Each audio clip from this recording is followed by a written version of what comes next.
If there's one thing communities are good at doing, it's coming together for a great cause. The sim racing community is no different, and with tonight's iRacing for the Kids event, drivers, teams, and others have contributed to the SickKids Foundation paired with HIP Motorsports. Tonight, teams of drivers in the iRacing simulation software compete together for a fantastic cause and will put on a fantastic race. A star-studded pro driver field is the cherry on top, with drivers like Tony Kanaan, Robert Wickens, James Hinchcliffe, and more in the field competing at Canadian Tire Motorsports Park. Hi everybody, my name is Kyle Heyer, joined by Andrew Cardinale IV. Andrew, welcome aboard. Tonight, we race 2 hours and 20 minutes with 3 driver teams, all to raise money for the SickKids Foundation. Welcome aboard. Hey Kyle, thanks for having me. I'm just beyond excited. I mean, Canadian Tire Motorsport Park is always a fun track to go to with any kind of car, doesn't matter what it is, and to have kind of an endurance feeling event, a little bit shorter, not too crazy long, and obviously to all be for a great cause. It's just a great reason to, well, be up and moving, be on the iRacing.com sim, and be here with Sim TV. Absolutely, and we're, of course, at the great Canadian Tire Motorsports Park. This racetrack is steeped in history for motorsports from decades and decades ago. Here is a look at Canadian Tire Motorsports Park, affectionately known as Mosport by a lot of the drivers and fans that come here yearly. Andrew, it is a fast-flowing circuit, a short front straightaway that leads into a relatively flat turn number 1, but then up over a crest, down the hill in turn 2. You're going to just basically fall off the side of a mountain. Watch the outside because you can clip that grass through turn 2 and find yourself in a pickle. Then it's turn 3, a right-hander, another kind of flat, slightly rising corner into turn 4. Another cliff drop towards turn 5A, 5B, 5C, known as Moss Corner after Sterling Moss. Then a climb out of 5 up towards 6, 7, and into 8. A very fast right-hander at the end of the straightaway. Your best passing opportunities here in these GT3 machines will be racing tonight. Then a flick back left in turn 9. Turn 10 wraps it all up here at Canadian Tire Motorsports Park. And I mentioned that we're racing GT3 cars here tonight. Andrew, what a fantastic race car to have and be racing here this evening. We have a choice of manufacturer. There's Porsches, Lamborghinis, Ferraris, all the fun stuff tonight. And there's a variety of vehicles that will all be competing in this event. 2 hours, 20 minutes up on the docket tonight here in Bowmanville, Ontario in iRacing. And again, this racetrack, as I mentioned, in Bowmanville, Ontario, population just about 40,000 here in Bowmanville, constructed back in 1961, so it's been around for a little while, and it has been fantastic ever since. So, Andrew, we're benefiting the SickKids Foundation tonight. They have raised over $16,000, HIP Motorsports in this initiative has, and we're actually going to be able to track that all night tonight. There's a donation link in the YouTube description if you're watching on YouTube. Look at this, $17,000 raised. Their goal, wow, Andrew, was originally, I think it was $2,000. They had to raise it to $15,000, and we're still smashing the roof on that goal. That's fantastic. Yeah, that's already staggering to see that it's already surpassed that goal by what the original amount that they were thinking. I mean, that's crazy. We're already $2,600 beyond the goal that they raised up to. So I'm excited to see how that trends throughout the evening, right? See how much higher that might go and kind of see when in the broadcast that might happen. But overall, I'm just glad to be here. Glad to have some great race car drivers and great race cars on the track. You mentioned GT3 machinery here, Kyle. That's kind of the world standard now. It seems like everybody's going the way of GT3, and it's going to put on some great racing. We have a couple dozen teams here tonight. 3 driver pairings, or I guess trios, that will be racing this evening. A handful of pro drivers, as we mentioned, Tony Kanaan, James Hinchcliffe, Daniel Morad, who we'll check in with on his live stream here in a little bit. But a little bit about the SickKids Foundation. Andrew, this foundation has been around since 1875, founded by Elizabeth McMaster. And McMaster and other forward-thinking women opened a hospital on rented premises following a stark trend in the 50 years prior that nearly 50% of all deaths were children under 10. They've been involved in several key advancements in medicine that greatly impacted ill children, and they've made some fantastic discoveries, including insulin and the iron lung. So lots of really cool things in the history of this foundation, Andrew, and a great cause to be racing together for tonight. Yeah, just a brief glance at kind of what they sent us about them. It's staggering just kind of to read through everything and read through the advancements over the last 150 years or so about that. That's kind of crazy, 1875, that long ago. Anyways, there is just a lot to look through, a lot to take in, and to be able to bring such a worthy cause, be able to try and help kids that truly need it to iRacing, something that we all do as a hobby, some of us do as a job, whatever, to be able to bring these two worlds together is always special. There's charity events almost left, right, center, rather often, but to bring something like this, I think, to the iRacing.com scope and bring in all of these pro drivers to back something like this is really something special. Absolutely. And of course, this event being put on by HIP Motorsports. We'll get into them a little bit later, but from HIP Motorsports for our opening ceremonies is Jim Anderson. Jim, welcome to the broadcast booth. Thanks again for putting on this event, and we can now begin pre-race ceremonies. Well, thank you, Kyle, and good evening, everyone, and thanks for tuning in to the first ever iRacing for the Kids Pro-Am Sim Race in support of SickKids Foundation. My name's Jim Anderson with HIP Motorsports. This event is the result of hundreds of hours of work by people behind the scenes and the generosity of our pro drivers who are donating their time, along with our wonderful amateur drivers and teams who've donated money in order to race, but have also inspired others to donate in support of their team. We'd like to give recognition to Mr. Gary Wood, who is the event organizer and race director and worked really hard on this event. Gary has been sim racing since the 1990s. No, sim racing isn't new. He won the Players Canadian Championship in 1998. And we'd like to thank Mr. James Hinchcliffe for really getting things rolling with recruiting a very talented group of professional racers for tonight's race. Also, thanks to Mr. Ron Fellows, our Grand Marshal for the event. Ron is one of the owners of the real-life track that we're racing on tonight, Canadian Tire Motorsport Park. We'd also like to thank our broadcast team, Kyle and Andrew, and Sim TV, who have graciously donated their services to this event. Just a quick word about HIP Motorsports. We're a new sim racing facility in the Toronto, Canada area with 3,500 square foot studios, motion race simulators, in-house sim racing leagues, group and corporate events, race driver training services, and more.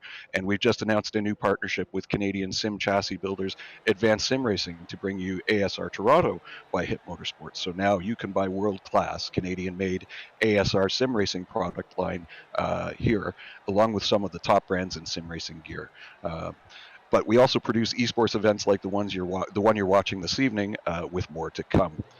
But most importantly, HIP's mission is to connect sim racing and real-life motorsports communities with the goal of helping Canadian motorsports talent develop and ultimately compete on the world stage.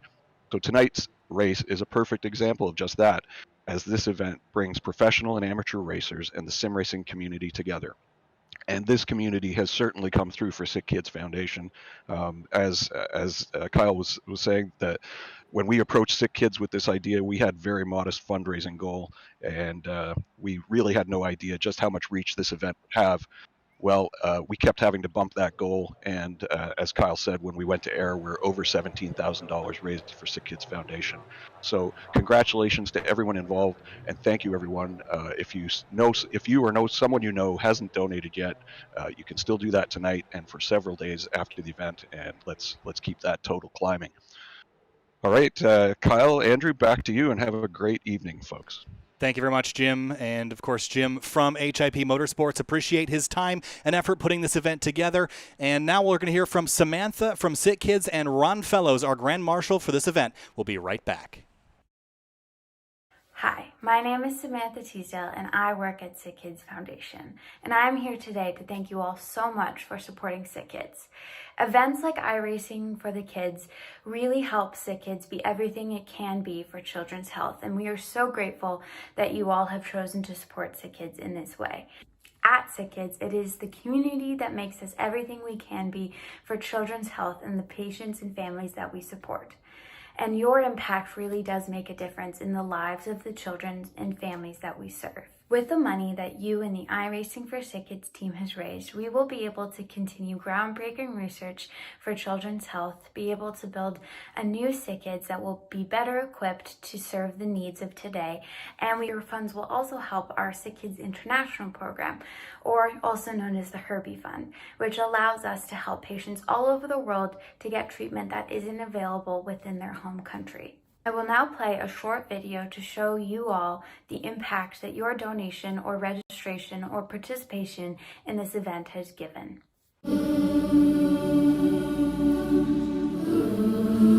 I've had 6 CT scans. I had a tumor in my stomach. had my first round of chemo when I was 8 years old. My hair is finally growing back after 4 rounds of chemo. I just had my final round on my 9th birthday, and now I'm ready for my surgery. I will find a way. Once again, thank you all so much for your support. I cannot emphasize enough how much events like yours really truly make a difference in the lives of the children and families that we serve. And we are once again so grateful of all of the hard work that you have put in. Hello, everyone, and welcome. I'm very pleased to be your virtual Grand Marshal for this event. This is a first for me.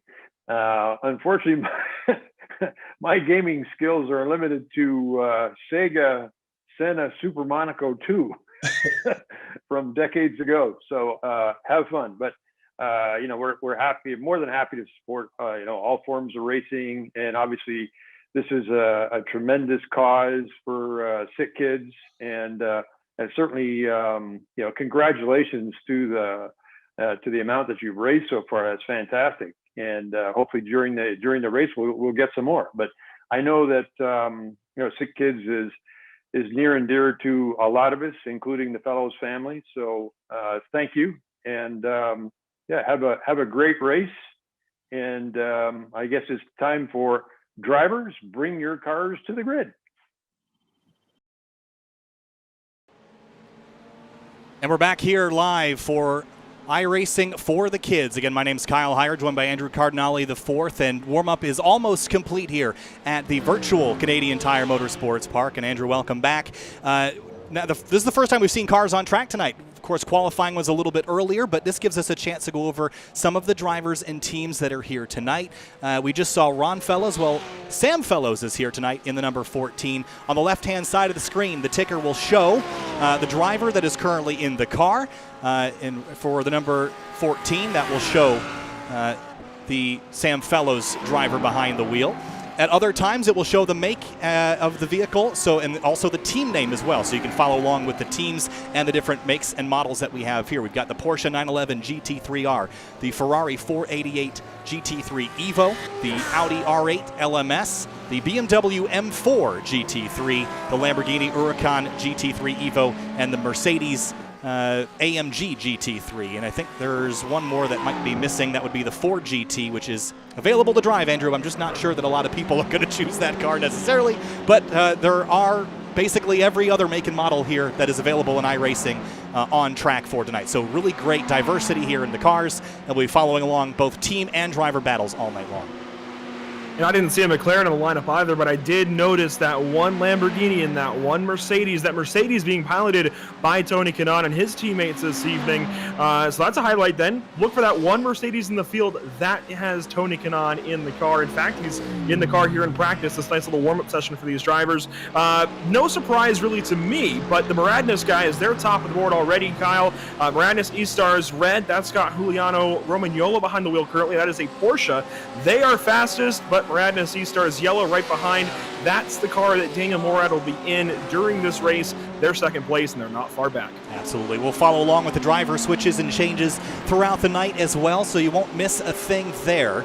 As we get a little bit deeper into the pro drivers that are here tonight, though, it is a pretty stout field. We already mentioned Tony Kanaan. James Hinchcliffe, Canada native out of Ontario, is here tonight. Sage Karam, IndyCar driver, is here as well out of Pennsylvania. Kyle Marcelli, who has run in the IMSA Michelin Pilot Challenge Series and has run into SRO and other organizations. He's here tonight. David Sampson, and also Jeff Kingsley, Alex Ellis, and Daniel Morad. And Daniel Morad we actually have on his Twitch stream on the bottom right of your screen here.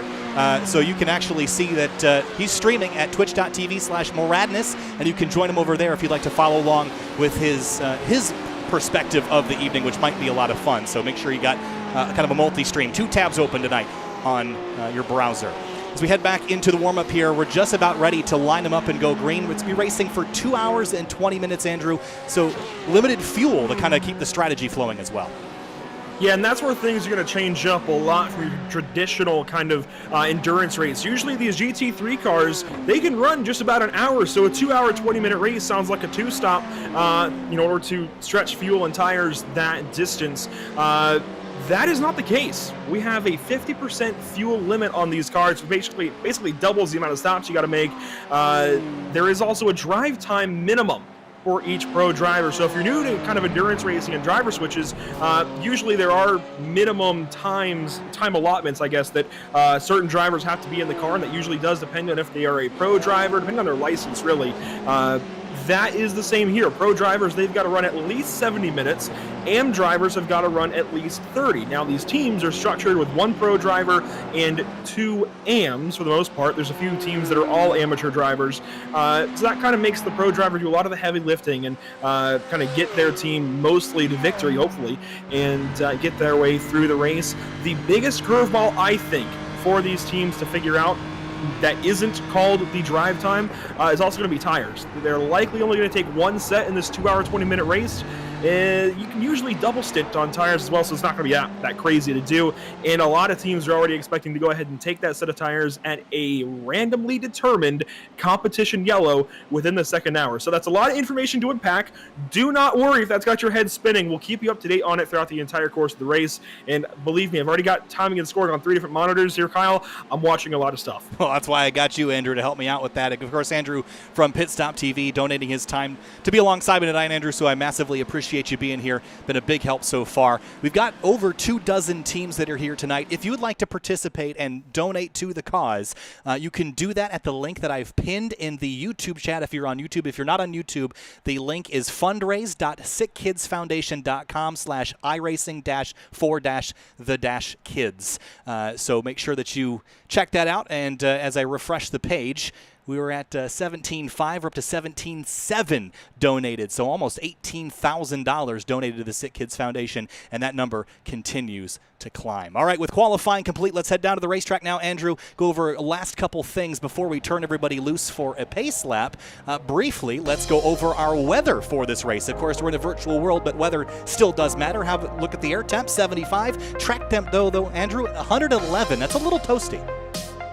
It is a little toasty, and that will be an immediate concern for these guys to make sure they're okay. Don't abuse the tires too much. Now, there shouldn't be too much concern as far as tires actually lasting. I don't think we'll have any concerns of punctures, but you do still want to save as much tread as you can, especially if you've got a driver coming in later that might not be as good on old tires. Maybe you want to try and save the car for them a little bit. So that track temp does seem a little alarming, but humidity in the air, wind, that's nothing too crazy, nothing that these guys haven't seen before. So our starting lineup was going to be shown on the left-hand side of the screen. We're going to show it as drivers and as make, but let's start with the team names here. On the front row, it's going to be Juliano Romagnolo in the number 55 for Moradness E-Stars Red, alongside Moradness E-Stars Yellow with Daniel Morad behind the wheel. Andrew, row number 2's got Barrett Bonner in the 30.30 car, and Sage Karam in the number 52 for Smart in row number 2. Then Zip Motorsports with Ross Booth and Jim Barris Racing with Jordan Bazugli behind the wheel in 5th and 6th. Tommy Francis for Laying Down Rubber in the number 17 car. They start in row number 4 alongside Michael Puchik in the LM Racing number 20. In row number 5, Victorum Polum Sinem is driven by James Hinchcliffe. That's car number 7, alongside Robert Wickens in the number 29 for IBS Esports. Bit of a conundrum, though. Robert Wickens didn't join the team that he was supposed to be racing with, so they're actually going to do a relay-style race. Robert's going to start, then he's going to jump out of the car, and the other members of the team will begin racing in a different car. So that's going to be something we'll have to follow along all night long. Alex Morrow starts in 11th alongside Lost Bearings Racing's Paul Nito, and Edward Carinacci in the ECM car alongside Event Matrix Blue with David Sampson. Then Tony Kanaan in the number 11 alongside the 73 car of Verma. 2 bros and a pro. Mark Wilkins starts 17th. Sam Fellows in the Event Matrix Orange car. Then HIP Motorsports, Tom, Jim, and John alongside Morissette Motorsports with Jeff, Sean, and Toka. Husby Motorsports Ferrari, the number 460, Mike Husby will start in that car. The Great White North Racing R/WC is racing at this track, and Stony Creek Curb Assaulters will be racing here as well. So there's your starting lineup, and 2 team cars starting in that front row here, Andrew, but the start is always frantic, even with the 2-hour, 20-minute race. And one team that I think knows the start is frantic might be Gladiator Road Racing. I do not see their car on the racetrack, but they are registered for this event. They did get out there for practice. They may be starting from the pits. We'll have to wait and see how they treat things there. But yeah, Morad and C-Stars red and yellow, they might have the best situation of anybody in the field. They're side by side. They get to play this nicely off the start and just slot in line. 2 hours and 20 minutes in support of the SickKids Foundation. You can donate in the link in the YouTube chat. But time to go racing. From HIP Motorsports in support of the SickKids Foundation, we're green and racing at Canadian Tire Motorsports Park. Great start for Roman Yolo down into that first corner. Frantic start in the back, but up front they got it single filed out pretty nicely there, Andrew. The field works through 1 and 2, now down Clayton Curve. I see one Porsche on the inside, but for the most part, the entire top 10 nice and orderly through these first couple of corners. Will go down to Quebec and a spin in the back. And I think one of those cars was Sam Fellows in the number 14, the Event Matrix car. I think it's Verma, one of the others. That's that blue BMW, and Morissette Motorsports in the Ferrari. Not a lot of damage to those cars. They should be able to continue without major dramas, but not a great start for those 3 teams. Still problems back here for the 43. WC Racing at this track, yeah, they've got problems. They now get rolling out of the Clayton Curve, and the rest of the field works through Moss Corner. So that's the difference it makes. Already lap number 1 in an endurance race where nothing is guaranteed. That little slip up where you go off track for a minute, you're already a half a track behind. So clean start up front. Moradness E-Stars red with Juliano Romagnolo out front. Daniel Morad right in tow. Then there's Barrett Bonner in the 30.30.30 car, the 119 in number. Sage Karam still rides in 4th. This is the Porsche 911 GT3R. What a screamer, the flat 6 in the trunk of this car. Rear engine, the only car in the field that is set up like that. Yeah, we don't have too many, I guess, variation. We have a lot of Ferraris, a lot of Porsches. That's about it. So getting an Audi in here, getting, just some variation in some cars is going to be interesting to watch. And that one Lambo that was in the field, too, I'm excited to see how that does over the course of the race. I'm excited in general, and the way these cars are going to switch out as we see Sage make a move here into Quebec corner, that might work out to the inside of the number 119. Maybe some contact as well. Mirrors touching on lap 2? Why not? A little bit of a hip check there to Barrett Bonner, and the number 119 kind of got shoved out of the way, but now into Moss Corner. Here comes the Ferrari up the inside, trying to get back on the 03 car, the Zip Motorsports car of Ross Booth, who is in 4th now after starting this race in 5th, so he's up a spot as you see the front 2 pull away on that back straightaway. Yeah, so Moradness already getting away to that nice clean start. You saw Sage in a little bit of trouble trying to defend 3rd. He now gets clear of Ross Booth for the moment, but you mentioned it. Prime passing opportunity to turn 8. Ross Booth going to take a look around the outside. No move there, but he's on the inside now for the apex at turn 9. Can he get this pass completed? Oh, maybe a bit of netcode contact. Sage goes wide and gets recovered. Yeah, great save there by Sage Karam, but that's the characteristic of the final 2 corners here at Canadian Tire Motorsports Park. That flowing S-curve, turns 8 through 9. That it's an opportunity to make a mistake or to be a victim of someone else's mistake or a victim of someone else's aggression. That's going to be a factor all the way through this race tonight. Those last couple corners, opening opportunity for disaster. And now Bazugli takes a look here at Sage Karam and wonders what he might be able to do to take advantage of these early slip-ups. And really, if he can just keep Sage out of his rhythm, maybe that pass works itself out here in a lap or so. You don't have to be aggressive. You got 2 hours, 20 minutes to race, and really it's just a matter of getting to the end, obviously. To finish first, you must first finish. A look here down to the apex of Moss Corner. Bazugli thought about it. Thankfully, stayed out of it. Right behind them is a 17. That's that bright yellow Ferrari on screen. Tommy Francis for laying down rubber. And he's had a pretty good start to this race. Not a scratch on that Ferrari. Hasn't really gone anywhere yet, but that just shows you how tight this competition is going to be tonight. Passing is going to be an immense challenge. We got trouble to back Kyle Mundell in the BMW, and that's at the exit of Moss Corner. He's found some trouble. Let's go back and see how that came about. And I think he just ran wide all on his own there, Andrew.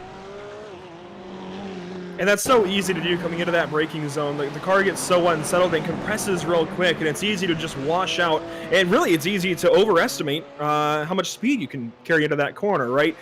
You get a lot of compression right at the bottom. You head back up that braking zone, and suddenly the track kind of goes away from you, and you lose all of that front grip that you momentarily gained. TK by Alex Morrow in turn 1 and took no prisoners up on the curb in turn 1, and Tony Kanaan up to 11th. What a battle that was. HIP Motorsports and the 888 car just got around the event matrix orange car of Sam Fellows, who's on a recovery effort after spinning on the opening lap down in turn number 2, where they're going down right now. This is such a challenging corner. You're dropping stories down from the beginning of turn 1 to the beginning of turn 2 to the exit of turn 2, Andrew. You dip a wheel off there, it's really hard to recover. The fact they didn't destroy that car is fantastic.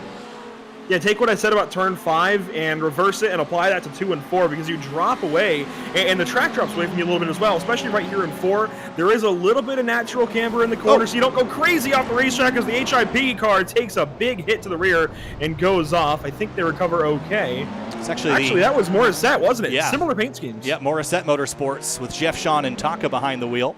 And they had a little bit of contact from the front bumper of a trailing car down into turn number 5, and that'll happen, Andrew. Well, that was the HIB car that hit him off, wasn't it? I think it was. It was the 888.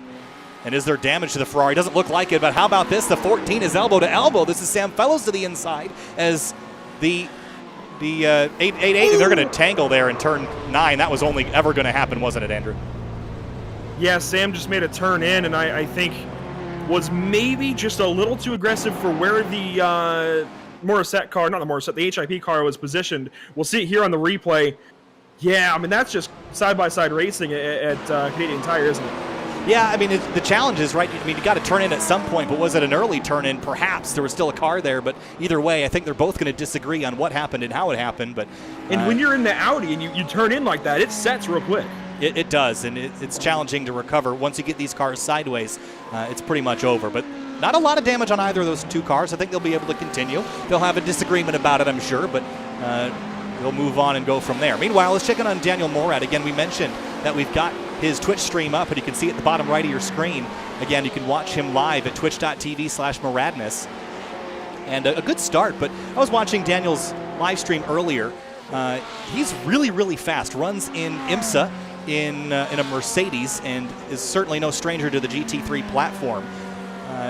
But to see him running second right now, that just shows the relative strength of Giuliano Romagnolo, who, if you're familiar with SimTV, which I know many of you tonight are not, we broadcasted the Porsche Esports Sprint Challenge Canada last year, and Romagnolo was one of the drivers that was consistently up front there. So I would expect a lot of speed out of this 55 tonight. I knew that name from somewhere. The driver of the 52 is set up well then tonight. Not the 52, sorry, the 55. I'm going to get those two Porsches crossed, but that does show how strong Moradness E-Stars as a team is. If Daniel Morad is just ever so slightly off of Romagnolo's pace, it is worth mentioning Daniel Morad, a fantastic driver coach. I have the pleasure of working with the league that he helps coach almost the entire series just about, and they all, every single week, talk about the strengths that he instills in them and just the good driving habits and everything that they learn off of Daniel Morad. The guy knows his way around a race car and a racetrack, respectively. Yeah, and he's putting it to good use right now, up in second place in that Ferrari 488 Evo. There's trouble for Sage Karam. This is also in turn number 8. And I think he's had some contact with somebody else. So turn 8 strikes again here early in the going. And this time contact with, I think, was that the 6 car of Bazugli? Yeah, Bazugli behind the wheel, yup. Looks like through 8, I think there's a little bit of initial contact. You'll see it here in a moment from Bazugli's car. Watch it right there, and it just unsettles the 52 in a really weird way, and they just go off careening to the outside wall. And oh my goodness, that's a heavy impact for Sage. Yeah, that was a pretty big impact. Good thing, though, that there's tire barriers there, and even in the simulator, they can be a bit better to hit than the concrete around here, as Bazugli gets back on track and now has to dispose of Tony Kanaan, but that's a little tricky to dispose of a driver that's got decades of racing experience in IndyCar, Andrew. He's a heck of a driver running 9th right now. Yeah, I mean, what more can we say about Tony Kanaan, right? It's TK. It is Tony Kanaan. He has an Indy 500 under his belt and an IndyCar championship. He knows his way around a racetrack himself, and he's moving that Mercedes up the field. Now looks like Bazugli going to have a go with things to the inside of him for turn 8, but has put that Mercedes in a really good spot. And to be honest with you, the Ferrari and the Porsche have just been so good in the GT3 platform as a whole on iRacing. I wouldn't be surprised if that Merc just takes a little bit to come to life.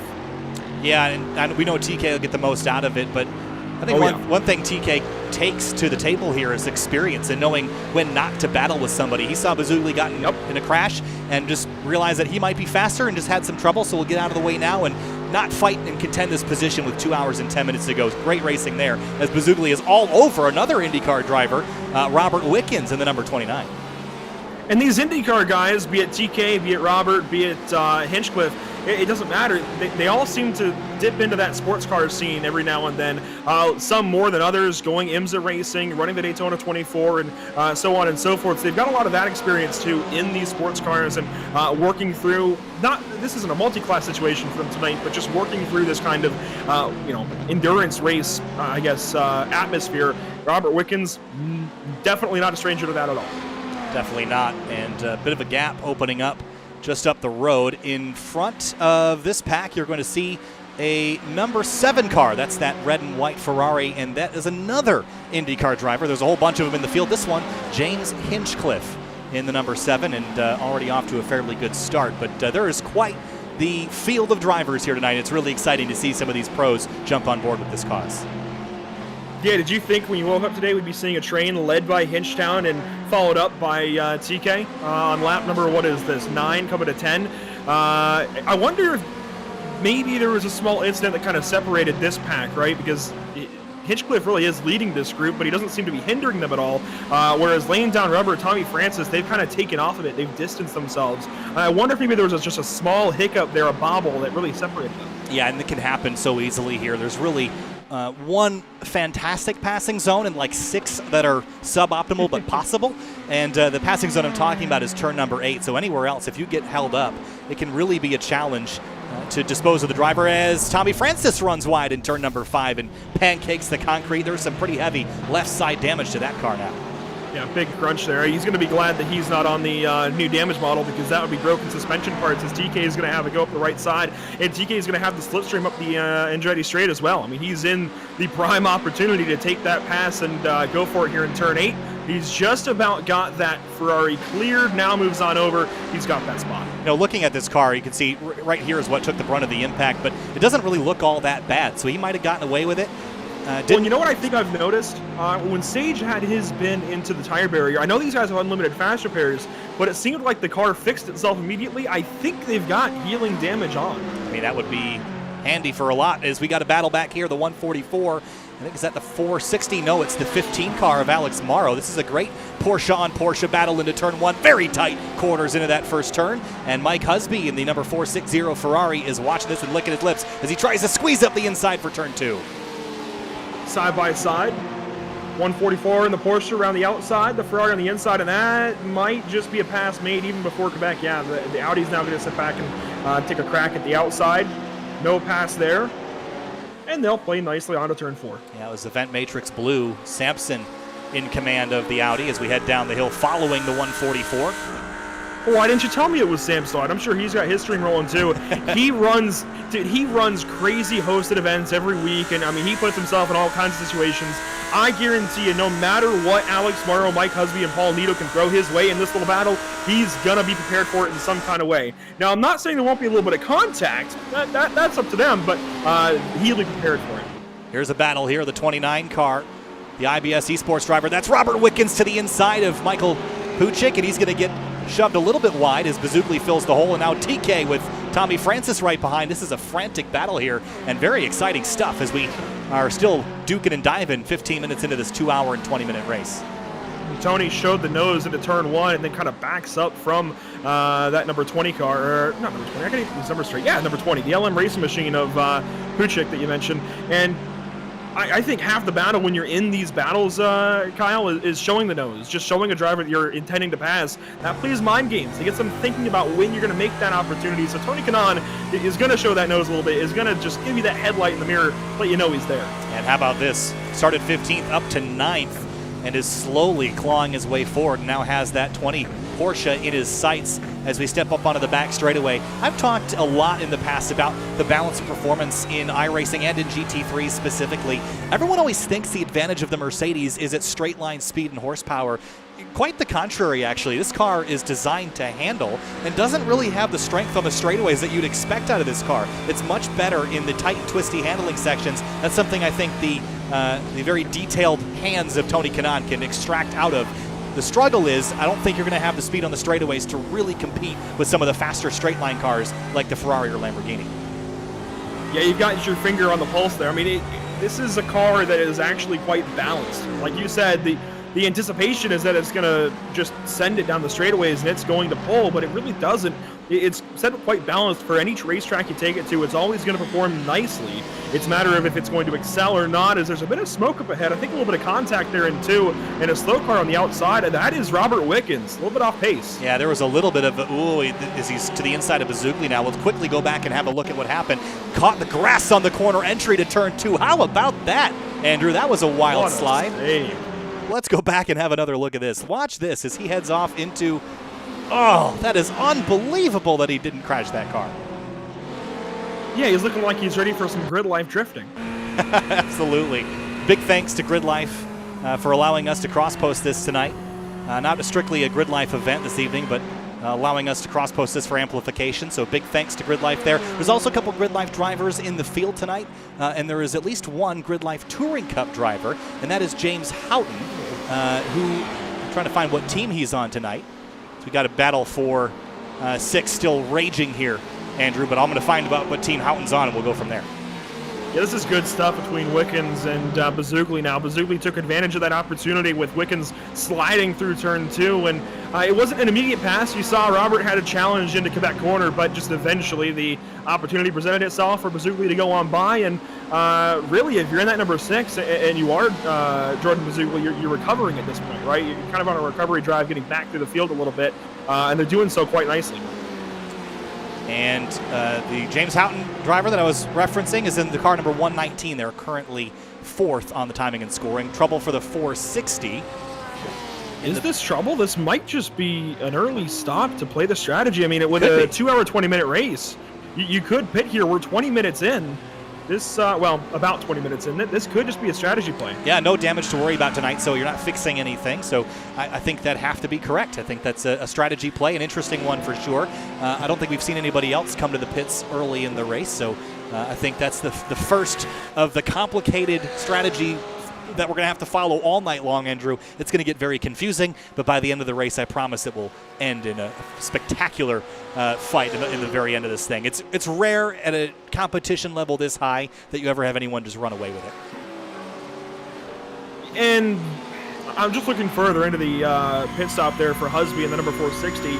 There was no driver change, so I almost wonder if that might have either been just for fuel or potentially a matter of incidents. These drivers do have 17 incidents before they incur themselves a penalty for their team. That trouble. Could be kind of the turn 10. One of the cars turned around. It's Paul Nito in the 144. That's the Lost Bearings racing car. And he has found his way turned around. Let's go back and see how it started. He was racing the number 73, the Polar Bear racing car, and just gets loose all on his own. And some contact there, unfortunately, but should be able to continue. And that was Verma in the number 73. That was a battle for 14th at the time. Now Nito falls all the way back down to, 21st as Husby goes on by. 21st spot now for that Porsche. That's going to be a lot to come back from. Yeah, some work to do, but you were going back to the strategy. I don't think you're going to see driver swaps this early. I think you're going to run your drivers as long as you can, as we see Tony Kanaan and Michael Puchik going for 8th place now as TK around the outside. But I don't think you're going to see driver swaps until a little later in this race. I think you're going to try to split the drive time up fairly equally amongst your 3, with the exception of if you've got a pro driver in your lineup, you're going to want to make them stay in the car probably the longest because of their talents in tricky conditions. I think you'll see TK, Wickens, Morad, and others probably spend more time in the car than their teammates. Yeah, for the most part, the pros did start this race. I think there might have been 1 or 2 that didn't. But having the pro in this situation where everybody's clumped up like this at the start is really, really good. The problem is there is that one competition yellow later in this race that could throw these guys for curveballs. They don't know exactly when it's going to come out. It'll be sometime in the 2nd hour, which if you're watching the timer top left of the screen on the ticker, that'll be anywhere between 1 hour, 20 minutes to go and 20 minutes to go. That's 2nd hour of racing. So beginning in about 40 minutes, we got to start to think about when that competition yellow might fly. So up front, Moradness E-Star's red team, Juliano Romagnolo, they've extended their lead to 5 seconds, but the battle for 2nd place is beginning to heat up. Daniel Morad is facing some pressure from Ross Booth in the number 03. That is the 3rd place car for Zip Motorsports. And we haven't really talked a whole lot about Ross Booth yet tonight in the Zip Motorsports car, but from 5th to 3rd, they've got good pace early going here. And Ross was just a half-tenth faster that lap than Daniel was. I noticed that Ross's fastest lap time was also faster than Daniel, so maybe the Porsche took a moment to get going, but now certainly has something rolling. And these drivers are all on fixed setups. These teams are all on fixed setups on the high downforce setup for each of their respective cars.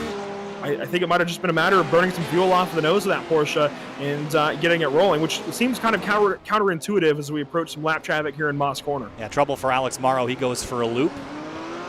But you mentioned lap traffic. There are a couple cars that are already one lap down. Those are the Great White North Racing car of Kyle Mundell and Morissette Motorsports with Jeff, Sean, and Taka behind the wheel. So Sean Morissette is currently the driver in the number 16. And as for the 888, the other car that they're sharing the rig tonight, that is Thomas Miller behind the wheel of the 888. There goes Daniel Morad. Ooh, was that Ross Booth that went off in turn 8? Gathers it back up in the runoff. It's hard to say if there was contact or net code into the corner. Yeah, this would be a good one for a replay as we pull it up here on Sim TV, and might have just been just a tiny touch as he tried to turn in, but that's what that runoff allows you to do, is save that car before you find the wall there, Andrew. And I think there was even a little bit of correction from the steering wheel. I think Ross saw that he was close, didn't want to risk contact early on, and at that point I can't blame him for ditching the car to the runoff there in turn 8. You've got a ton of paved room out there. Go ahead and use it up once or twice in order to keep your race alive. Sage Karam in the number 52. We saw him in a tangle earlier in the race, and he's got the 24 ECM car behind in a Lamborghini. And if you have an opinion on what the best sounding car is here tonight, if it's not a Lamborghini, you're wrong. This is the best sounding car, I think, in this GT3 field. V10 screaming behind the driver here. Fantastic looking and sounding race car. Yeah, I don't disagree. Even though the Lambo and the Audi are on the same power plant, just something about the Lamborghini makes it sound so much better, and it looks great too. I mean, look at that. Those angles on those Italian-made cars, especially the Lamborghinis, are just second to none. Just a properly good-looking race car, and it's newer to the iRacing.com sim as well.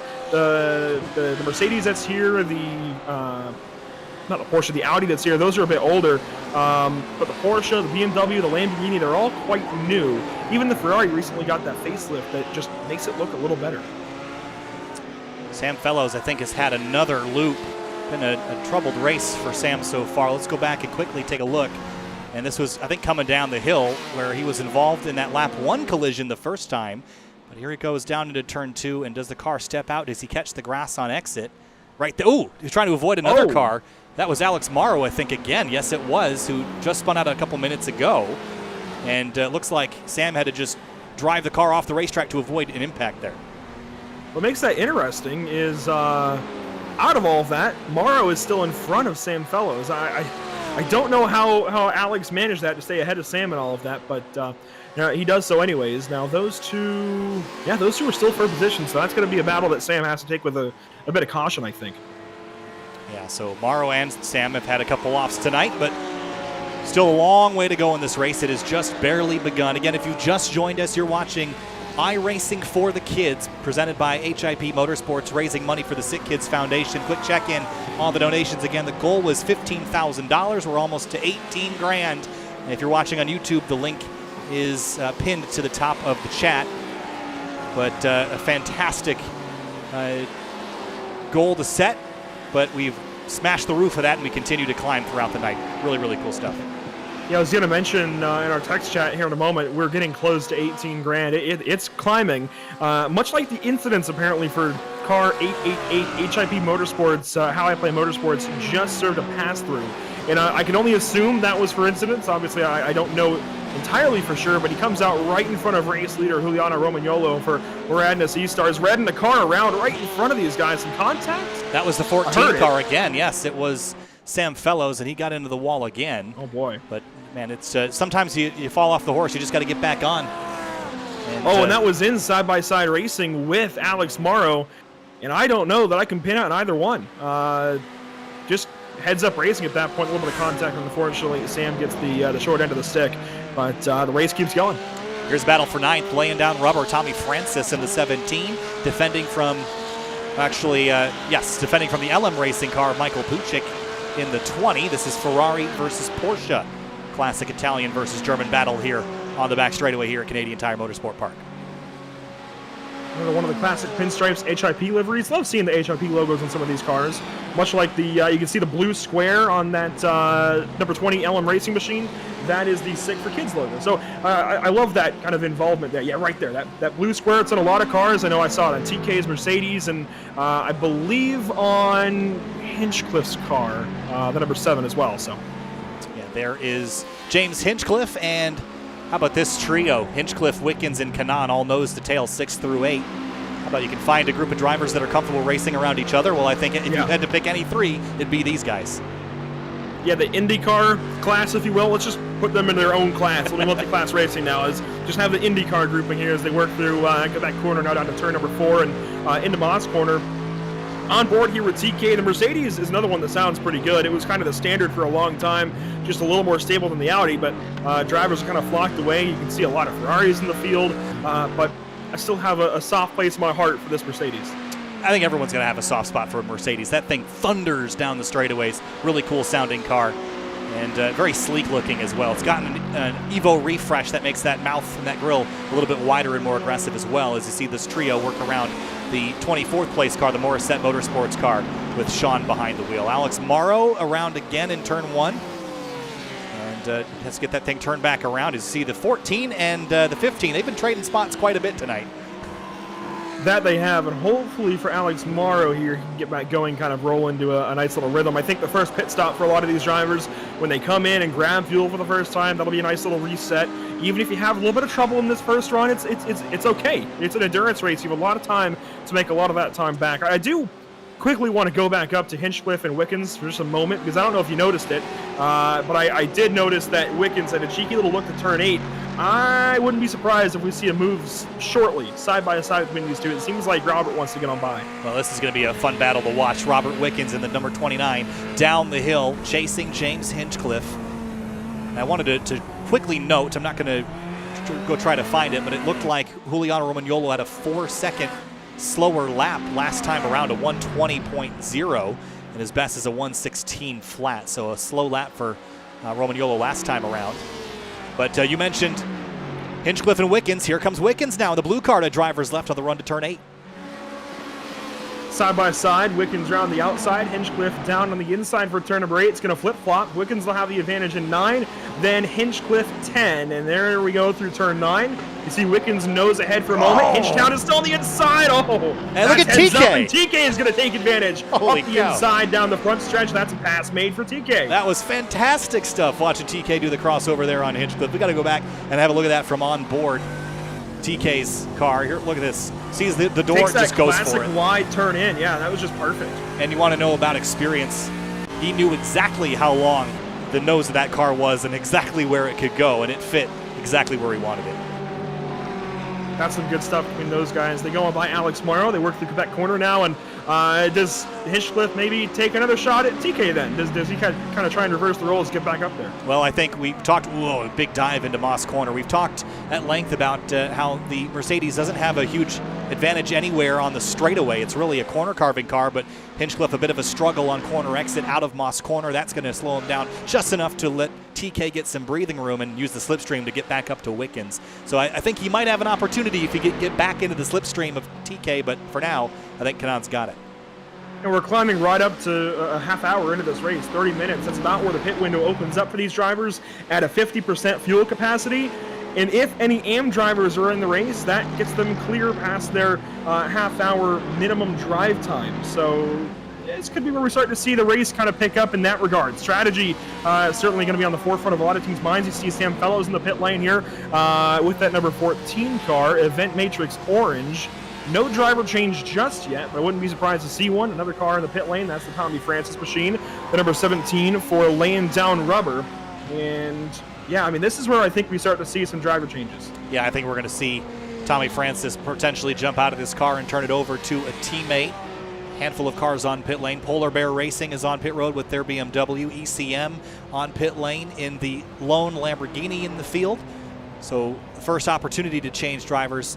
Again, if you're not running your pro, I think you'll probably switch here. If you are running your pro, you'll probably keep them in a little bit longer. Yeah, and I think that's reflected by Sam Fellows staying in the car. The driver change should happen before tires, if I'm not mistaken. So when the jack goes up and the driver hasn't changed, that's telltale they're staying in the car. Polar Bear is going to get back out there. Event Matrix Orange already pacing out onto the racetrack as we have a look a little further up on the racetrack. Well, Romagnolo's in pit lane, the race leader for Moradness E-Stars Red hits pit lane. And while they switch drivers, the battle for the lead is going to heat up here because that's Morad now in command with Ross Booth right behind. Yeah, I've been watching this battle in the back of my mind, and Ross Booth has just continued to pressure Daniel Morad, just looking for a mistake, looking for a window, and now I think it's the closest he's ever been through Quebec corner. They've got some lap traffic ahead. How do they handle this? That is Sam Fellows, the next car ahead of these two. They'll work down, and Morad hasn't even led a lap yet. They made that pass after the stripe that last time through while Romagnolo pitted. Into Moss corner now, Ross Booth all over the back of Daniel Morad. Driver change for the race-leading 55 car. It is now Micah Dorn that is going to be behind the wheel. And they are currently sitting in the pit lane getting full service on that car as here comes Ross Booth in line with Morad but pushing him down the straightaway. Maybe a bit of co-opetition to try to catch that 55 car. What else do you think could be happening there? Because Booth, pretty conservative.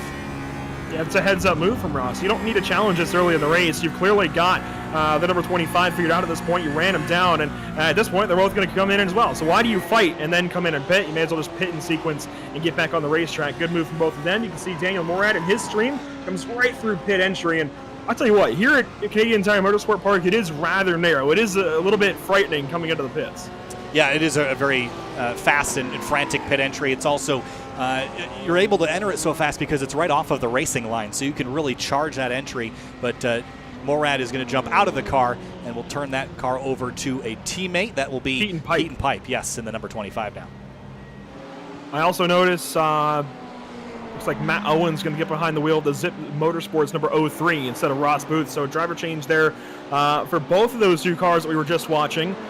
Keaton Pipe, Matt Owens, they'll take advantage, or will take, I guess, the helm of their race cars. I think Hinchcliffe is staying in. A lot of drivers in. It looks like Sage Karam will come on down the pit lane, and we'll see if he changes that car over. There's Sage entering the pit box now in the Porsche 911 GT3R. Hinchcliffe stays in the number 7 for now, so he will go a second stint. As it looks like Tommy Francis is still in the number 17, so he did not switch. Now the number 119, the 30-30-30 car, that is James Houghton. I only briefly introduced him as a Grid Life competitor earlier.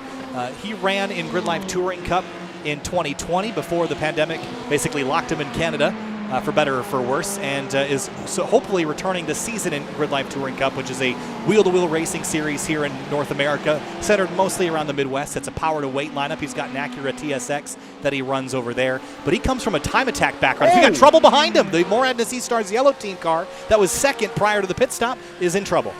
And that was a big hit in conjunction there with the Lost Bearings racing machine of Adam Holland. Big contact. Is that in Quebec corner? Yeah, it looks like it.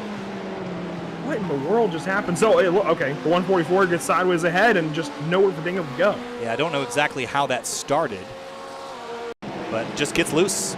Maybe potentially cold tires fresh out of the pits there, but not a whole lot that Keaton Pipe could have done. Can't see the future, unfortunately.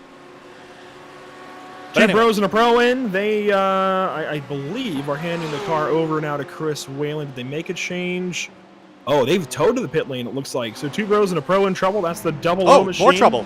James Hinchcliffe has found some contact in turn number 10 with Tommy Francis. Tommy Francis, yeah.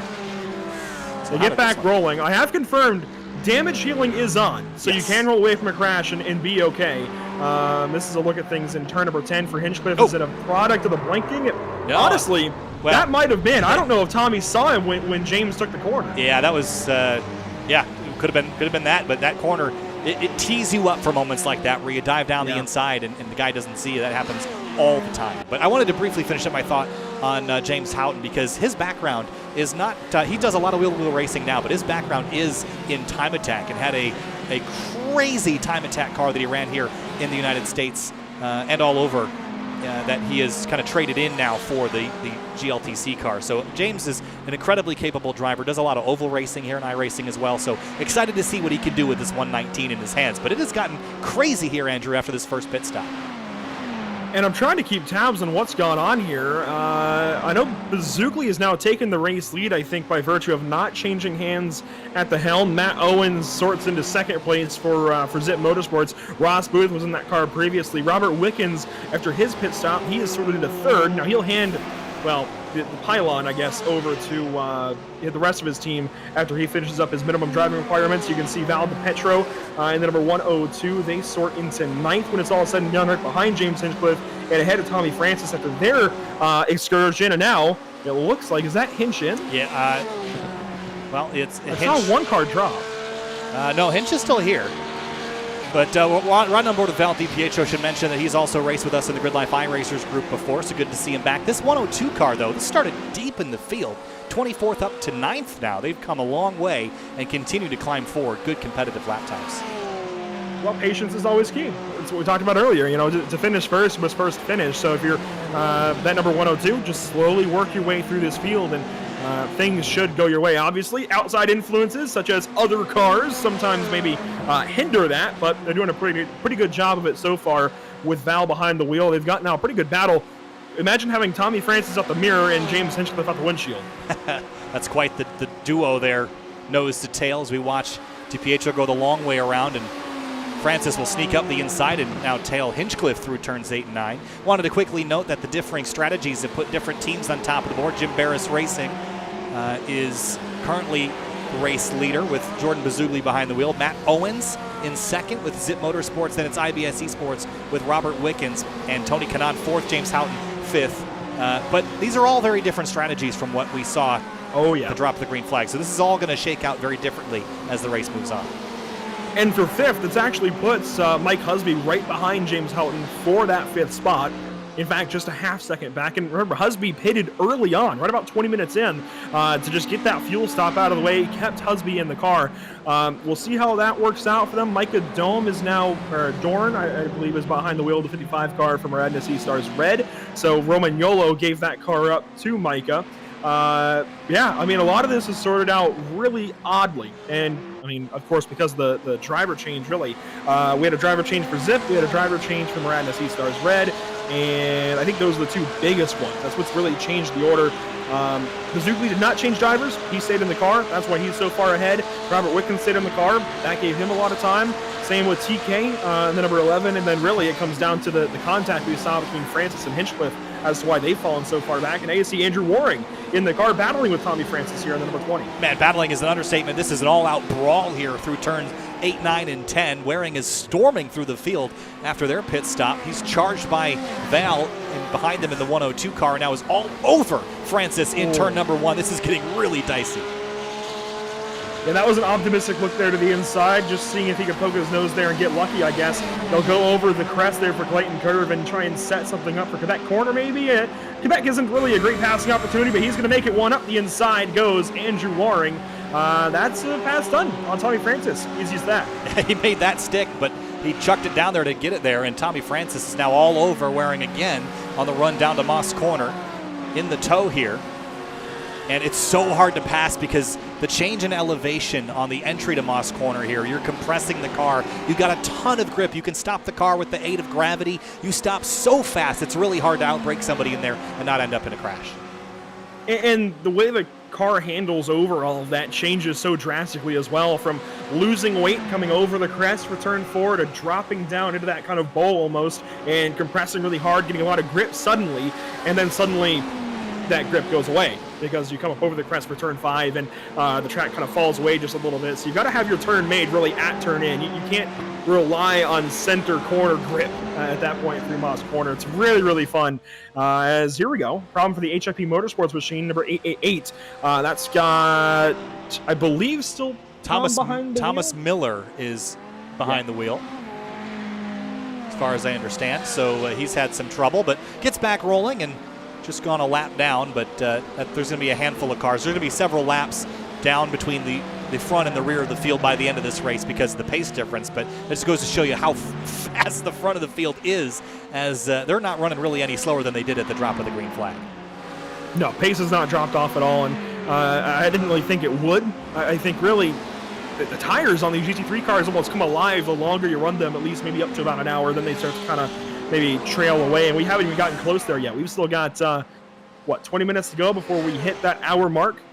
Yeah, still 20 minutes. We're 40 minutes into this race, but it's going by pretty quick here, and the strategies make this feel like it's going by even faster because typically these GT3 cars can run a full hour without having to refuel. Obviously, they're limited in the fueling that they can take for this event tonight, so that makes the stints feel a lot shorter and a bit more manageable as a driver. When you have to go an hour at a time, sometimes that can start to stack up, especially if you go 2 or 3 stints where you're spending 2 to 3 hours in the car at once. Now, you're not feeling the physical distress that you would in a real race car, Andrew, but there is certainly the mental distress of being in a virtual race car and battling at a high level.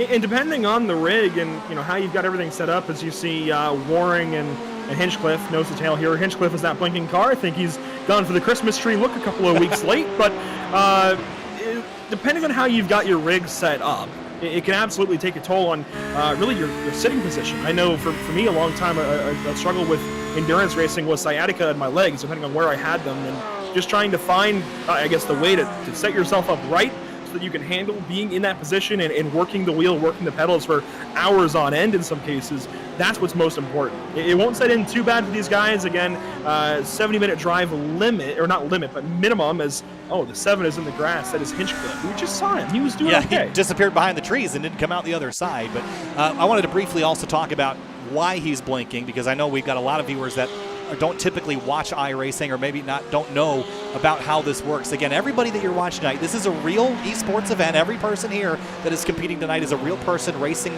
from their home sim rig across the country and the world. The challenges with that is sending data fast enough. Even the internet is not fast enough to send data in real time. So there's a little bit of a delay, just milliseconds between when you make an input and when other opponents see your car. So iRacing actually predicts where your car is going to be a couple hundred milliseconds from now, and sometimes that prediction is wrong. And when we refer to netcode, that is basically the sim thinks the guy's car is a different place than it actually ended up, basically. So that happens, and when you're seeing James blink here, when he kind of comes in and out of the world, that's just internet not keeping up with things and losing track of where his car is. So just to cover the bases for those that aren't familiar with iRacing, we're racing online, internet's not perfect, etc. Yeah, pretty much. And I love that we have to clarify that. I mean, that just goes to show how good iRacing is and how well it replicates real life racing. I mean, I still hear, and I've been in the sim racing business now for literal years at this point, been broadcasting for 5 or so. I still hear cases, as we see Val DiPietro take a look to the left side here of Tommy Francis. I still hear stories of how random people will stumble across sim racing streams or be suggested to go watch their stream because they've got family in it, and they think it's real racing at first. It really is. It is real racing, but they think it's an actual real life race, and this is all happening somewhere in the world. Well, as much as we'd love that to be the case, this is all on the iRacing.com sim. You can absolutely get involved if you think this looks like fun. I'm sure HIP Motorsports will probably help you out a little bit, but iRacing.com will kind of give you all the details and tools you need. This battle will not cease. I'm trying to talk about the sim, and these guys are going after it pretty good through turn 2. It looks like Val gets the spot there over Tommy Francis, and Sampson has a look. That's David Sampson behind the wheel of 13 as well. A pretty popular Twitch streamer by the name of Sampson. But anyways, again, you can get into iRacing. iRacing.com will have all the starter info. You can kind of see what the PC requirements are and what you might need to get into it. We really talk for hours on end, I think we wanted to, but we can kind of leave it there. Go to iRacing.com, find iRacing on social media, and check it all out. Yeah, it's a really cool sim, and I mentioned that prediction code and how they're predicting cars, their positions a couple hundred milliseconds in advance. But what they've done, my biggest takeaway from iRacing's service is how naturally the cars move across the surface. It's something that no other sim has really managed to capture to the level of detail. These cars look like they're, every bump and groove that they're bouncing in and out of, they're really showing that. The other thing we should mention is the laser scan cars and tracks. How could we not? We had Ron Fellows, who is part owner of Canadian Tire Motorsports Park, as our Grand Marshal today. This track is laser scanned down to millimeter accuracy, and the cars are all built off of CAD data and laser scans to make sure that they're perfectly accurate. Amazing detail in the tire model to model all the bits of rubber that come off the tires and collect around the racetrack. The track rubbers in and actually gets blacker as the night goes on, so you can actually see here in this shot how this racing line is actually getting darker as the race goes on. All this detail is just amazing, and And I could talk for hours about it, but I think people like us to get back to the racing at some point. And you know what, to touch on it just for another moment longer, this is one of the older scans of a racetrack in the sim, and it still looks great. It still has all of these great bumps and simulated racetrack that just works so fantastically. TK takes a move there to turn number 8, and that puts him ahead of, let's see, I got to find him back on my list over here. Matt Owens in the 0-3 for Zip Motorsports. Oh, so Zip has fallen way down the order then. Yeah, I wonder if there was a slip-up or a small spin or something, because they were second out of the pit lane. They've now given up a spot to Robert Wickens and now Tony Kanaan. Yeah, their lap pace isn't quite where it was. About a 1:17.8 last time by. It's a little bit off from what the others around them are running, so I think the pace is not helping them. Should also briefly mention that the number 16 is Toka Murphy now behind the wheel of the Morissette Motorsports car. Again, these guys sharing a rig at home to participate in this event.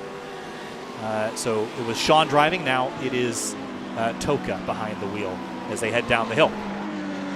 And to be clear about the driver changes, for the most part, in iRacing team events, you really do have multiple drivers on multiple sims in their own homes, separately, across the world sometimes, that are running in the same car. And just like in endurance racing in real life, where cars might run for 24 hours continuously, sometimes even 25, the driver does get in and out of the car, and each driver wants to make sure they bring their driver a clean car, otherwise it might have damage, it might not perform well. Thankfully that's not the case tonight, but you do still have the driver switches, where quite literally a driver, and in this case Tony Kanaan, as we watch him here through turn 9, Tony Kanaan will eventually bring the car into the pit lane and turn it over to one of the other drivers. It's a click of the button, really. It makes it very easy on the users, but literally, one driver gets out, another driver gets in. In the case of the guys that are sharing a sim, they get the pleasure of just kind of hopping out of the seat, hopping in like it's a real life car. So that's what makes iRacing, I think, so fun in these team races. Really is an extra added special. You said cherry on top earlier. I think that's its own cherry on top. It's Val DePietro pits. Yeah, sure thing. As the 102 car hits pit lane, that is the Stony Creek Curb Assaulters on pit road, and so is the 73. That's the Polar Bear Racing car of Verma, who's heading in the BMW M4 GT3. This is a brand new car that is just going to reach SRO and IMSA competition this season, so that car hasn't even hit the track officially in North America quite yet. So really excited as Paul Todd climbs in that car, and Thomas Langui climbs in for Stony Creek Curb Assaulters in the 102. So driver swaps for both of those teams as we get deeper into this second run for a handful of the teams. Out front, it's still Jim Barris Racing with Jordan Bazugli behind the wheel in the number 6. They have established a 5.5 second lead, which is the largest anyone's seen all night, but they have yet to switch drivers, and we know that costs them some time. Some other teams behind have already made a driver swap. So strategy picking up. I think that's just the story of the day, and we can speculate all we want here, Kyle. Unfortunately, we just don't know what these teams are going to do. They always like to throw curveballs at us when we think we have it figured out. Guess again. We usually don't, and they find some way to mix things up. We might get 1 or 2 predictions right, but a lot's going to change here as the race goes on. It looks like an issue for Husby. Okay, they're in the pit lane. So this comes, let's see. Changing drivers. Robert Hill Jr. I'm trying.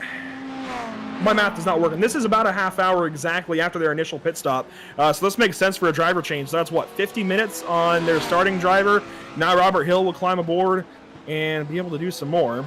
And putting tires on that car as well, so that's something to note. Again, I think you could probably double stint tires here, Andrew. I'm not sure that you want to go much further. But the track temp is elevated. We saw 111 at the start. It's at 105 now. So I guess I get it. Yeah, I think I didn't think we'd see driver changes either. Or tire changes. Tire changes. Yeah, I mean, I think we're going to start to see, well, tires are always a contentious topic because they take a lot of time to take, and they don't really gain you a whole lot. You really just change tires, not for pace, but out of necessity, because they don't really slow down a whole lot over the runs, but they will degrade, and eventually you'll lose a tire. So you need to change them out of necessity. I don't think it's really a huge pace advantage to change them until they actually explode. So you can probably run them two or three stints before they really become a problem. But of course, everyone likes a fresh, shiny new set of tires. Yeah, I mean, you give up 30, 40 seconds sometimes in the pit lane extra for that tire change. And, as we have that's Sage's car, Gary Wood now behind the wheel for Smart. It's just the team is called Smart, S-M-A-R-T. A bit of a spin there into that corner, it looks like. But it's really tough to make up that 30-40 second advantage, or I guess disadvantage that you lose in the pit lane. That's just not going to happen over the course of a half-hour field run. It's just not. Yeah, that's the thing, right? Is you're taking them out of necessity because you have to change them eventually, but you're not going to change them every pit stop. That just wouldn't be the thing to do. Here's Matt Owens feeling pressure now from James Houghton in the number 119. That's the 30-30-30 car as they chase him up the hill in the Ferrari. Duke's out to the left. Battle for 4th place. Side by side through the Andretti straightaway and down to turn 8. And that 03 looked so good earlier on. It's fallen off just a little bit. I guess that shows the testament to the speed that Ross Booth possessed in that first run. I mean, it was insane. The pressure that he brought, it took him a few laps to get going and get after Daniel Morad, but eventually he got right to the back end of Morad's Ferrari, I believe it is, and yeah, just pressured that team as much as he could. And the 03 still holding great. Let's be clear about that, because the rest of the drivers that are catching him are really, really good. In the case of Robert Wickens and Tony Kanaan, for example, IndyCar stars. So, yeah, still great pace out of the 03, just a little bit off of what Ross was setting earlier. Well, we were talking about all the wonderful things about iRacing. You know what else is really, really cool is the fact that you or me or anybody else can race against guys like Tony Kanaan and Daniel Morad, both of which race consistently online in public servers for fun and for training. And you can randomly run into your heroes on iRacing and compete against them. That's really, really cool. I'm sure James Houghton, he's got racing experience, but seeing TK on the relative screen in front of him has got to be really exciting. Oh, absolutely. And I've run into Dale Earnhardt Jr. in races, Tony Stewart, Kyle Larson, the list goes on. Doesn't matter what discipline you're into, I'm sure you're going to find eventually one of your heroes, be it from rallying, IndyCar, sports car. I've seen Felipe Nasr in sessions before, so there's a lot of great stars that utilize iRacing, and for good reason. We talk about the authenticity, really, of these cars and tracks. It helps them with braking points. You can't replace the seat of the pants feel in the race car. You can certainly get into a rhythm around a racetrack. And if you're preparing for, say, the Daytona 24 or Daytona 500 or what have you, just that muscle memory is going to go a long ways. Sure does. As we make our way towards the 1 hour mark, about 8.5 minutes left to get there, and we'll have an hour and 20 remaining from that point on. Closest battle on the racetrack is actually between the Great White North racing car, Paul M's behind the wheel, and the Polar Bear racing car just up the road. That's Paul Todd in the Tommy Francis in the pits. Yes, indeed. So laying down rubber. Yeah, I car. hate to cut in on you, but that's one of the cars we've seen in most of the battles the last 20 minutes or so. That one might actually be a domino to fall. I don't know if we're going to see a driver change just yet. But I'd imagine if we do, it'll be here in the next 10 seconds or so. Yeah, typically you make that driver change as soon as you pull into the pit box, so I don't think we're going to see Tommy jump out. You would have expected him to, but nope. Tires go up, and he's going to stay in the car. I think you can jump in at any point, but you typically see people jump in right away. Yeah, usually it is immediate, and the teammates have an option as soon as the car pulls into the box to remove driver once the car stops. So that is an option to do pretty quick fire. We don't see it here. It looks like Tommy Francis is going to go back out there for another fuel run. And I wonder if maybe they're going to try and get to that second hour and hope for an early yellow as opposed to a later yellow. Tommy can go 80 minutes or so before they start to have to worry about drive time for their other two drivers. So it's a perfectly viable strategy, I feel like. Leave Tommy in the car. He's been great so far. Let him rip. So moving along now as we get back racing here. 41 laps into this race, approximately 110 in this 2 hour and 20-minute event here at Canadian Tire Motorsport Park. Checking back up front, there is your race leader, the Jim Barris racing car with Jordan Bazugli behind the wheel. Robert Wickens maintains a second place position, about 5.5 seconds back, and 10 seconds behind that is Tony Kanaan in the number 11 car. Now he continues to make really impressive laps, a little slower last time by, but is trending forward. But at some point, Andrew, he will have to jump out of the car and turn it over to the teammates, but he's done a lot. This car started all the way back in 15th up to 3rd now. Yeah, it's just been a matter of keeping the car clean, right? We saw him get into those little scuff-ups with Robert Wickens and James Hinchcliffe. Keep the car clean, though. Just great racing, great battles, and has worked his way up. Now, has been assisted a little bit by the strategy call. Let's be clear about that. So we could see him drop a little bit, see this car drop a little bit under the next pit stop, and it would be no fault of their own, just a strategy call there. It might see some equalization then, I guess, in that regard. And one thing I want to touch on, and I feel like it's a bit relevant with, as we see Bazugli in the pit lane now, kind of relevant with our race leader and also the cause that we're here for today. Sick Kids, benefiting Sick Kids. We have crossed that $18,000 threshold, which is pretty cool, pretty big news. But also, if you're thinking about getting into iRacing and maybe you're concerned that it's just a little too hardcore, I wouldn't be. Robert Wickens, of course, we know about his tragic accident.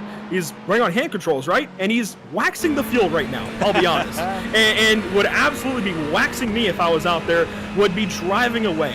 The talent this guy possesses helps him a lot, yes, but also in sim racing, you're kind of brought back down almost to a level playing field. And as weird as that might sound, to go from a level playing field to a wide array of sim setups, you can start racing and iRacing on a handheld controller. You don't have to go straight for a wheel setup, wheel and pedals that might incur a large cost or maybe the difficulty of setting up. You can start with an Xbox controller that plugs in, for example. So there's a lot of ways to get into iRacing and just get a taste of it and kind of have it as a hobby. I wouldn't get scared off by the fact that you've got pros on here, and it might seem like a lot, because you can start out small and work your way up and get racing with the pros after an amount of time. And if, for example, you require that kind of alternative setup, if you will, you can see Robert Wickens has got it figured out. You don't have to have the full setup that some of these guys do. You can get into it even if you require maybe a different setup or whatever accessibility,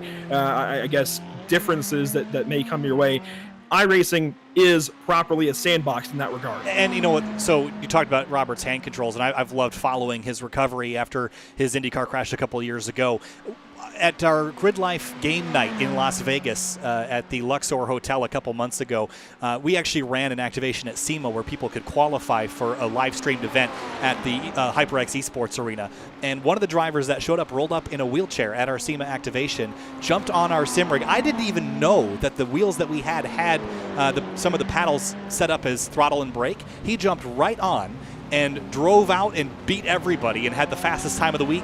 Showed up and raced in the event, was the top finisher of the drivers that qualified at the event. Her name is Rocco Horvath. Rocco was paralyzed in a motorcycle racing accident back in 2014, I believe, and continues to race at a very, very high level in iRacing. Really cool to see the accessibility options that exist, not only for iRacing, but for all sims in general. You don't have to have everything working to jump on a sim and get the thrill of racing. It's just a really, really cool kind of hobby to be in general. But as far as racing games go, I mean, feeding the need for competition is so important in any recovery for sure. And you talk about the Grid Life event, it's a great connection, I guess, a segue right into HIP, right? They've got the sims that they have set up, and you'll know a little more than I will right off the cuff, but they've got a way for you to get a taste of iRacing at the very least. Yeah, so HIP Motorsports, again, they've got a physical location that you can go inside and race or play games in general. It's a really cool place to go. They've got sim rig set up that you can kind of get your feet wet in various simulators, and of course iRacing is sort of their main gig. But I love that idea, taking the arcade to the 21st century. Instead of going and playing a bunch of kind of console games, you're really playing the top of the line stuff in simulated environments. There's other places. I know there's one called Spark VR that is in the Northeast here in the United States that also has a similar setup. So really, really cool stuff. And if you want to get your feet wet, check out HIP Motorsports. But how about this battle for second? Heating up, James Houghton in the number 119, running down TK in the number 11 Mercedes here. This is for second. Yeah, we've watched this battle the whole way through, really, and I'm going to be honest. I'm impressed right now by James Houghton. I guess that's a testament to the talent, I guess, that runs in Grid Life sometimes. This has been an impressive drive to watch from the number 119, just chasing that Mercedes down and starting to apply some pressure. I think it's a little bit early to get caught up in too many battles. We saw the initial battles. Now is where you settle in and make sure you bring your teammate a good car here in a little while.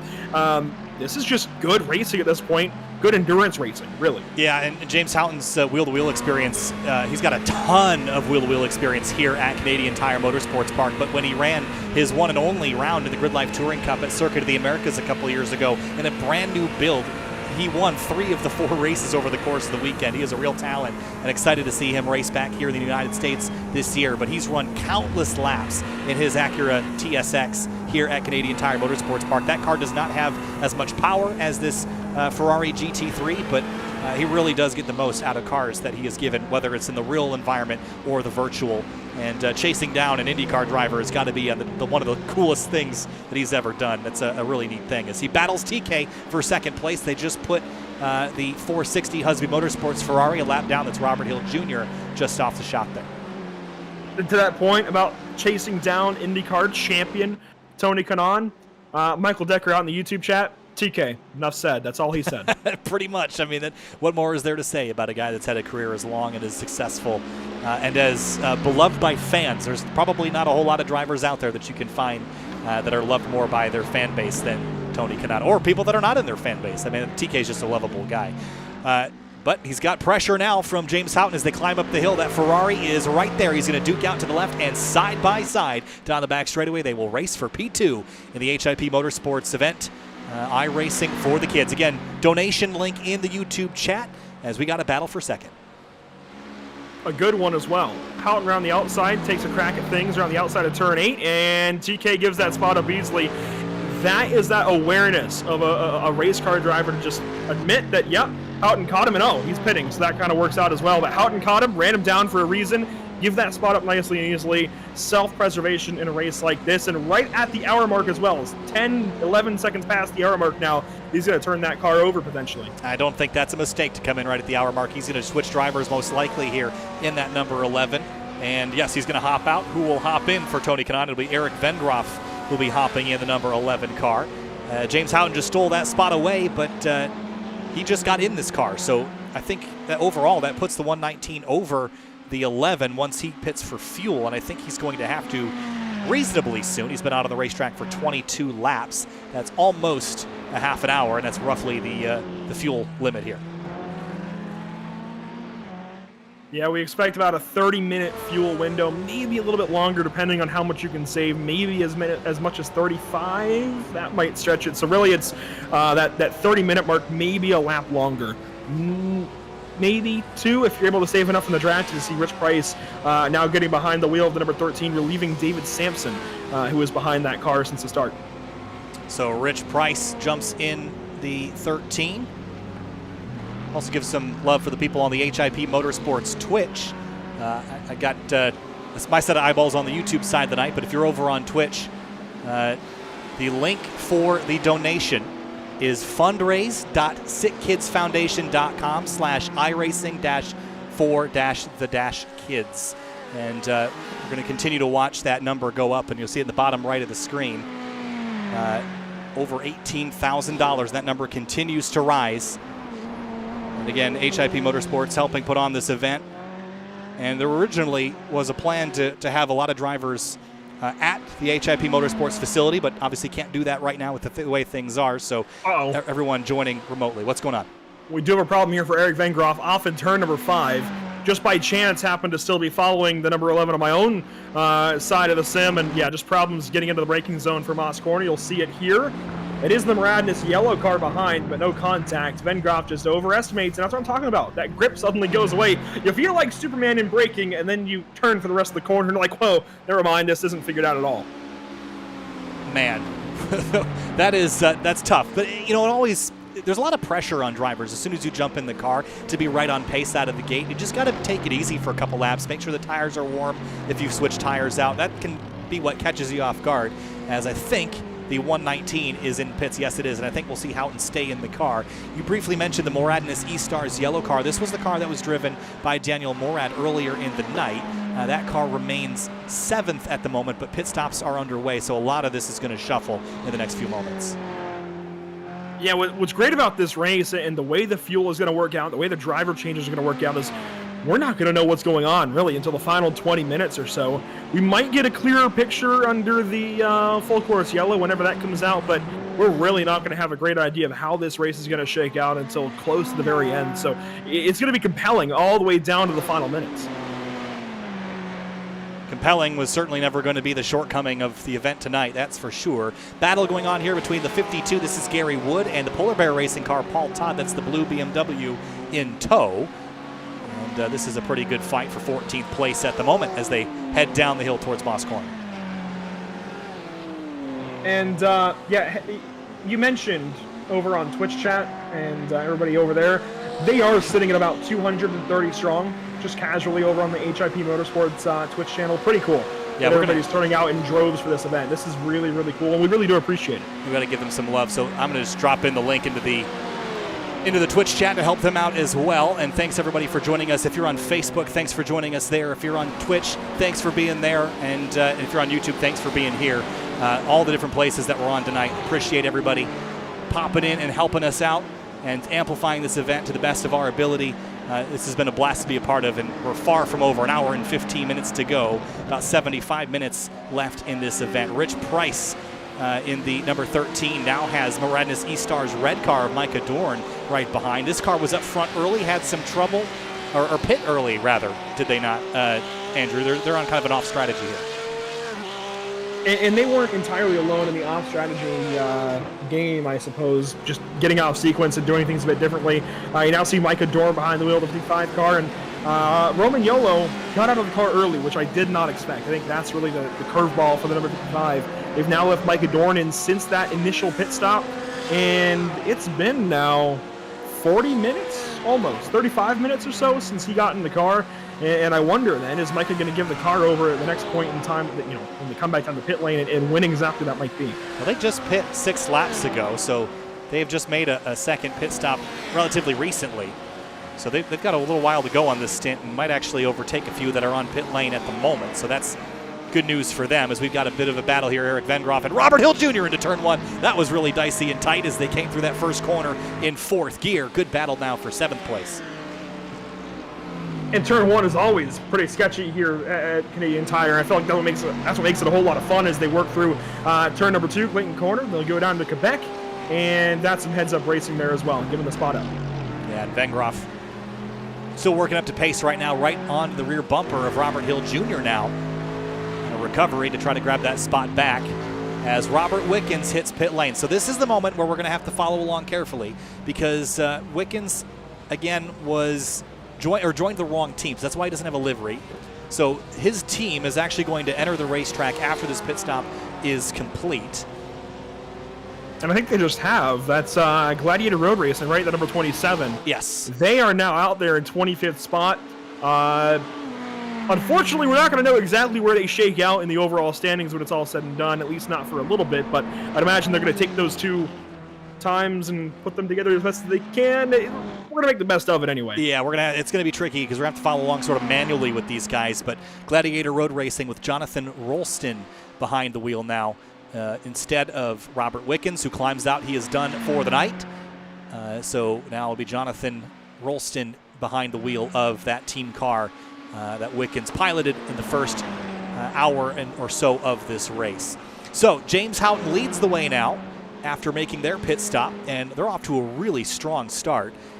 We're almost halfway through this race at this point. LM Racing with Andrew Waring in second. They are about 12 seconds behind. And the only other cars that are off strategy at this point are Robert Hill Jr., that got 15 laps on their stint, Thomas Langui in the Stony Creek Curb Assaulters car, Tommy Francis and Paul Todd, as well as Dylan Kritz in the R/WC is racing at this track car. Those 4 or 5 drivers are the only ones really left on an off strategy at this point. And what I've noticed, at least on the timing screen, now that we've got maybe a clearer picture of how things might work out, is LM Racing second place. They're 12 seconds back at 30.30.30, and really that's not a whole lot in terms of an enduro. It seems like Waring is starting to wear into that lead just a little bit, taking the deficit down into the 11.9 range, maybe 11.8 now, 11.7 out of Quebec Corner. Some good stuff right now out of LM Racing. They're trying to catch up to James Houghton, who's looked pretty good himself. Yeah, 11.6 is the gap now. Quick notes that Jim Anderson is in the number 888 for the HIP Motorsports crew. There he is in the 888. That is Jim Anderson, who you heard from at the beginning of the broadcast. And Jeff Kingsley is now in car number 16 for Morissette Motorsports down in 24th place. So some driver swaps that we had to keep track of. We have now kept track of as Kyle Marcelli jumps in the 28 Great White North racing car. Marcelli has a lot of experience in real-world racing, both in SRO as well as IMSA competition. And here he is in the number 28 BMW. we do want to give a wave hello quickly to the 370 people that Tony Kanaan just rated us with here at HRP Motorsports. Yeah, 366 brought over by TK, and I guess Morad was the one that brought a lot of them over from his own stream. And yeah, to see the number suddenly spike up to about 600 was really cool. Hopefully a lot of you guys stick around. I know there might be some Portuguese speakers as opposed to English speakers. Hopefully you guys can make the best of it. Glad to have you watching along as we cover the rest of this race. An hour and 10 left to go. That's 70 minutes, Kyle. Now, if for some reason your pro driver hadn't touched the car yet to this point, they can get in now and meet that minimum drive requirement, but I think we're going to see a lot more AMs to the finish here. Yeah, and this is going to kind of roll the dice here a little bit, because you've had your pro driver in. They might be the fastest driver on your team, so now you're going to see things shuffle as everyone else kind of filters through. And a big thanks to Tony Kanaan. We all knew TK is a legend, but that was awesome. I just posted the donation link again in the chat if everyone wants to contribute to the cause. We'll keep an eye on that number. Again, we're racing here tonight for the SickKids Foundation. And again, the goal was originally set at $2,000, and as of right now, we've raised over $18,200. So I'd love to see that number continue to climb as we move throughout the rest of the night. Big thanks again to everybody involved, HAP Motorsports, who put on this event, and all the drivers who paid to participate tonight. Big thanks to everybody. Big thanks to TK for helping amplify, and Daniel Morad as well. He continues to stream over on Twitch. So awesome, awesome stuff here, Andrew, as we get down into the final half of this race, an hour and 10 remaining. And a whole lot's been changing, hasn't it, through the course of these pit stops. I mentioned it earlier, it's going to be tough for us to get a real gauge on things, mostly because we're taking what would honestly be a strategy set over the course of maybe 4 or 5 hours and condensing that to just under 2.5. We've got half fuel, a lot more driver changes that we expect, and even some tire changes that have kind of thrown us for a curveball. Some of you guys coming over from the driver streams, maybe you can enlighten us. It didn't seem like we'd see this many tire changes, but clearly, obviously, we have. Yeah, I think there's going to be a lot to follow here in the last half of this race. Wanted to give a shout out to a couple people in the Twitch chat that helped bring it over. It's Ricketix in the Twitch chat and Geriatric Ginger who helped bring everybody over from TK stream. Thanks, guys. Appreciate your help and helping amplify everything. And thanks for being here tonight. And a shout out to the YouTube guys as well. It's absolutely been steady at about 100 the entire broadcast. It's dropped now to about around 90. Maybe you guys having to go grab a snack and come back. I don't know, but it's been really, really cool seeing the attention for this. And obviously, everybody's going through their own kind of tough times in this world, but we really do urge you to at least consider chipping in and helping the cause for sick kids. When I researched sick kids a little while ago throughout the week and just getting ready for this event, it really is kind of, I didn't think that, insulin would be, I guess, so big on the list. A lot of things that you take for granted in our positions when, just coming up, we haven't had that kind of struggle, and to be able to try and help give back a little bit to those that do go through the daily struggle and rely on those kinds of discoveries and groundbreaking medicinal advancements is just, it's humbling, and it's special to be able to try and give back a little bit. Absolutely, and all those things really make the world a better place. In this event, I certainly believe that it is doing that tonight, even if just a little splash in the bucket. Here's Joshua Cronin. Someone in the YouTube chat was asking about an update on the r/WEC is racing at this track car. Well, there it is in pit lane, with Cronin jumping behind the wheel of that number 43. Other battles on the racetrack, how about Rich Price, the Event Matrix blue car, and Moradness E-Stars red? This one is about to heat up. Watch this battle as they all fight make that 7th place. Eric Vendroff just up the road in the white and green Mercedes is also in this battle. And that's TK's car in that number 11 white Mercedes with a lap car in between. That is going to be the Jeff Sean Toka Morissette Motorsports machine, that Ferrari in between. And I wonder how that might play into things. Blue flags do have to be observed within a lap of them being displayed, so I'd imagine Morissette Motorsports should likely get out of the way here in just a moment, but oh, that's really dicey as we head into turn number 10. Yeah, that was close. And contact maybe. Oh. Yes, contact big. Vengroff in the wall hard. And through goes the 55, and they'll squeeze on by. Oh, the rejoin. Woo, that 7 car. That was Hinchcliffe's machine, the Victor Victorum Pullum Sinam car that just went around the outside. It's Benjamin Beacock behind the wheel. That was a whole lot of scary. A whole lot of scary is a great way to describe that. Yeah, that was. I can only imagine how that was from the driver's seat for some of those drivers coming up to that. Like Beacock, for example. Now Rich Price kind of gets able to drive away from that, but yeah, the seats just parted for Rich Price. I will say that's best case scenario in his position. I'll tell you what.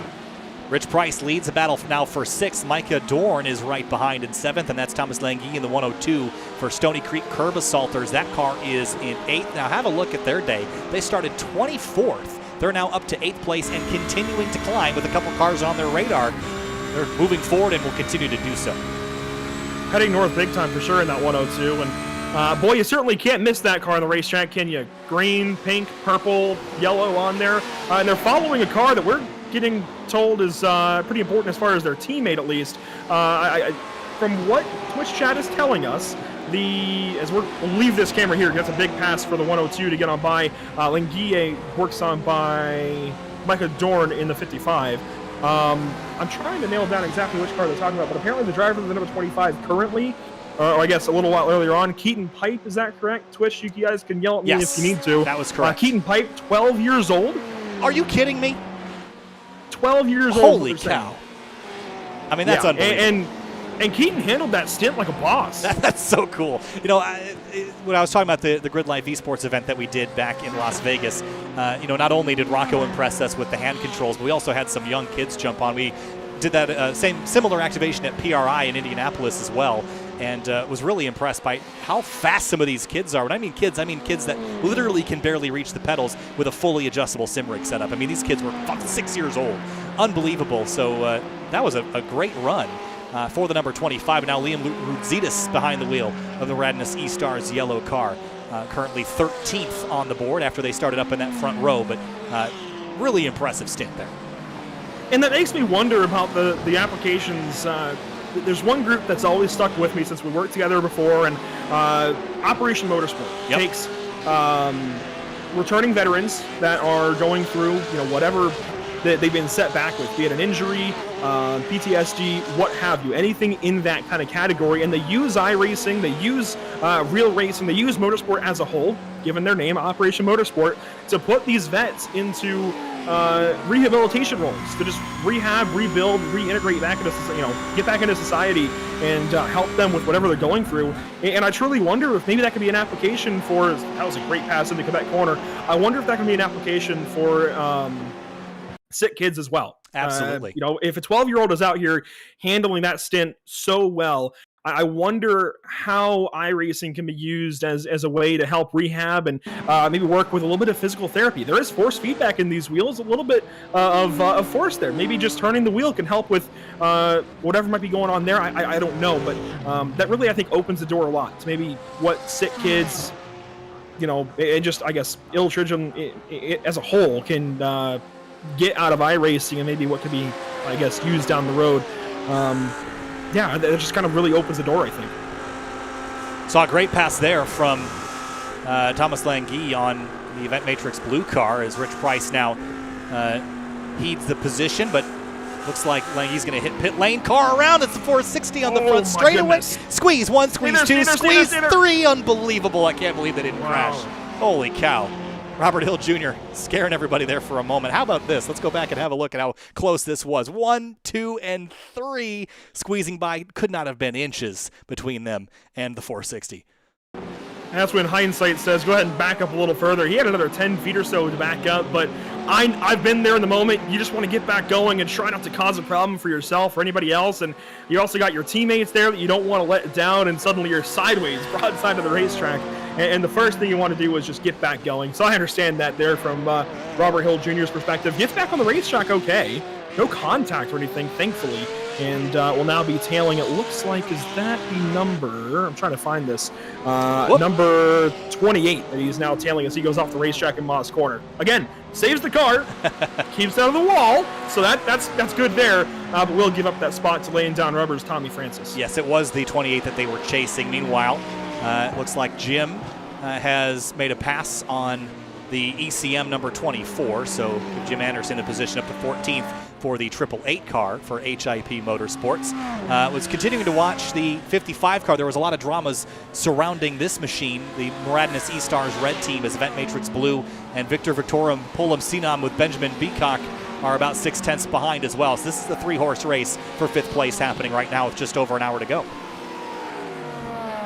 And I do see, it looks like Colin Hart asking about the Robert Wickens situation. Unfortunately, we're not going to have great scoring on that car, Gladiator Road Racing. Just a small issue, and if you haven't done it recently, getting into a team and getting into a team session, I can understand where the discrepancies might lie. And just a small registration issue. They're going to try and put those laps together, I'm sure, and get that sorted out as far as that goes. But let's be honest, the focus here isn't the result. The racing is a cherry on top to help promote this cause and have a great time. But they aren't too worried about it. Everybody's here to have a good bit of fun and, raise money for SickKids. And we've already, again, smashed every goal that's been put in place so far. And that number continues to go up thanks to all of you guys that are chipping in and donating here to SickKids this evening. Well, here's what we can do, is we can tell you that he is somewhere between 5th and 12th, because I'm just adding the laps together between Robert Wickens and Gladiator Road Racing, and that adds up to be 60 laps, and right now there is only a couple of cars on lap number 60, so that we can narrow it down a little bit. We're just not going to have perfect scoring, as the scoring here pulls directly from iRacing, and obviously with the registration issue, it makes things a little bit challenging to resort. So just keep an eye on them, and we'll help kind of stack things together as the night goes on. Here's Eric Vengroff in pit lane. It seemed like a short stint for the number 11, but they're in the box. And we'll see what the strategy call is there for them. As we see the donation total surge another $20 or so up to $18,253. Watching, it was actually Husby is in. Robert Hill was Jr. behind the wheel of that car, yeah. But the Husby car, as Husby Motorsports Ferrari, is in the 460. Gonna take service here. No driver change yet. Looks like Robert Hill will stay behind the wheel. And it looks like for the number 11 for TK's machine, it's still Eric Vengroff behind the wheel of that number 11 Mercedes. They will rejoin the track and play nicely here. I wonder, did they take tires? Hard to know, but they did drop a lot of tires spots. taken. They did not go up on the jacks. And I think having hot tires going back out there is only going to help Eric's case. Yeah, I don't think cold tires, again, I think that's what caught him off guard in the first run. TK double stinted, so you would have had to change them to avoid excessive wear. As we go back to a battle here, Micah Dorn, Benjamin Baycock in the 7, and Rich Price in the Event Matrix Blue. That's the blue Audi just up the road. This is a battle for position, and it has been a pretty solid one so far. One thing we haven't mentioned so far is the trickiness of leaving pit lane. Now, if you're a hardcore esport driver and you turn off your auto clutch or your anti-stall, the Ferrari has always been particularly challenging to get out of the box. It has a very weird clutch. And we saw the 460 kind of lurch away awkwardly there. Really easy to stall the car and have it not fire back up. So good on Robert for getting it fired back up and pulling away, as you see Benjamin Baycock really putting pressure now on Micah Dorn into turn 5. Baycock follows Dorn into Moss corner, back out of the corner, and they'll work down the Andretti straightaway. And we saw Hinchcliffe really be aggressive in the early going. I don't think Beacock will be quite as aggressive here through the mid stages of this race, especially knowing that we've got a competition yellow somewhere on the horizon. That was told to each of the teams and drivers earlier on in the day, somewhere in the second hour, which has been going on for about 30 minutes now. Somewhere in the second hour, there will be a competition full course yellow that bunches this field back up and really changes the complexion of this race. But it wouldn't be a bad idea if you are Beacock to go up there and get this spot from the number 55 of Dorn, and maybe even from Rich Price right up the road. Never stop racing. You always got to take any position that you're given. There are times when you should give up a position in the name of surviving the rest of the race. We saw TK do that earlier and just kind of get out of the way. I think it was getting out of the way of the 6, the Jim Barris racing car, and letting him go after he had an incident. Knowing when to give up a spot is important. Knowing when to take a spot is also important. And if it comes easy, take it. If it comes hard, maybe you should take a second, try to figure out if it's worth taking or not at that particular moment. Assess the risk associated with that. Laying down rubber in pit lane, the number 17 on pit road, and switching drivers. Tommy Francis is out. Alex Ellis is in, Andrew. And we'll have to confirm the car number and the team lineup here. We were told in YouTube chat that Christian Menezes, I'm hoping I'm getting that right. I don't know for sure. But Christian is actually 13 just recently. Celebrated his 13th birthday. And I mean, that's just incredible. It makes and me you know feel what? old, and I'm 23. Well, yeah, I'm right there with him, coming up on 22 this year. I mean, this shows that the ladder that a lot of these existing pros went through is still very much alive, and it's still the same ladder of progression to get up into motorsport. You got all these kids going and karting across, I think, largely the Midwest, if you want to go the IndyCar route, or the world, really, if you're looking maybe for any kind of racing. I know, of course, Lewis Hamilton always talks about his karting when he talks about how he came up through racing. Karting is the gateway, really, into motorsport in so many cases, even dirt oval racing. Karting is the easiest to get into, and you follow that into, for the IndyCar route, if you will, that ladder, could go up into USF 2000, as a lot of these drivers in this race have a lot of experience with. Maybe Formula Vs, I saw that on one driver's resume. Up your way through Indy Lights, and hopefully one day into IndyCar, maybe even to race against some of these guys. I wouldn't be surprised if we see that down the road. Absolutely. I think esports in general have become a tool, and the younger that you can get in, the better. And I also do some work for SRO America alongside my employment at Grid Life, which is a full-time thing. My boss was actually at SRO, had his kid on a sim rig, and they're not that far out of walking. So it's pretty cool to see kids jump in at a young age and really get attached to and even racing. aside from that, I think just the racing aspect of, we've got 12 and 13-year-olds here that are just beginning their story. And think about the resume for drivers like Robert Wickens, Sage Karam, Tony Kanaan, James Hinchcliffe. They all came up that exact same way, right? So we could be talking about Christian Menezes in a totally different aspect in 10, 12 years. Could be one of these pro guys in these charity races, helping to benefit sick kids down the road. I mean, that's just kind of crazy to think about. We talk about 12, 13 years old getting into the sim. Who knows? Wait 10 years, we'll find out. So there's a little bit of a gaggle coming out of the pits here with the 6 involved. Jim Barris Racing right in the middle of all this. I also wanted to mention, I think there was a correction I have to make about Robert Wickens and the Gladiator road racing situation. They are, in theory, they have completed 65 laps, which means they're on lap 66, and that means that they are at least third and could be second. So that's interesting to take note of. And again, we're going to have to follow this all night long because we don't have a way to score them manually on our timing and scoring. There are 6 cars left on the lead lap at this point in the race, all the way back to a minute 5 behind. Caution, yellow flag. There it is. Okay. This is where things shake up, but there are 6 cars on the lead lap, and that could theoretically include Gladiator Road Racing. It should, theoretically include them. That said, leader James Hinchcliffe is working around turns 9 and 10 now. He'll come by the start-finish line. There he is. He will come on by and collect the safety car in just a couple of moments. This is going to stack up 30.30.30. LM Racing, Zip Motorsports, Victor Victorium, Pullum Sanam, Event Matrix Blue, and Moradness E-Stars Red all on the lead lap. But I would not be surprised if we see a procedure to get some of the other cars back on the lead lap. Of the cars that are the teams that are 1 lap down, they include Jim Barris Racing, Moradness E-Stars Yellow, Stony Creek Curb Assaulters, Husby Motorsports Ferrari Force 60, Laying Down Rubber, Polar Bear Racing, Great White North Racing, and Lost Bearings Racing. Some of the other teams like ECM and HIP Motorsports, they're 2 laps down or more.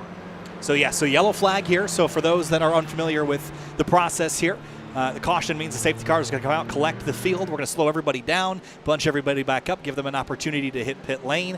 And then in a few laps, the pace car will peel off and we'll turn everybody back loose again. This, in the real world, is done for track cleanup or any kind of incidents on course, but can also be applied in a sort of a competition situation. NASCAR does it often to check tire wear at tracks where they're expecting heavy wear in that scenario, so as a safety measure, and here we're using it for competition purposes tonight. So the caution flag is out, and the field is going to basically catch back up, and this will give everybody a chance to reset, Andrew. And I love this. We're going to restart with maybe 40 to 45 minutes to go, and that's exciting for me to see this field bunch back up and get a chance to chase down that 30-30-30 car out front.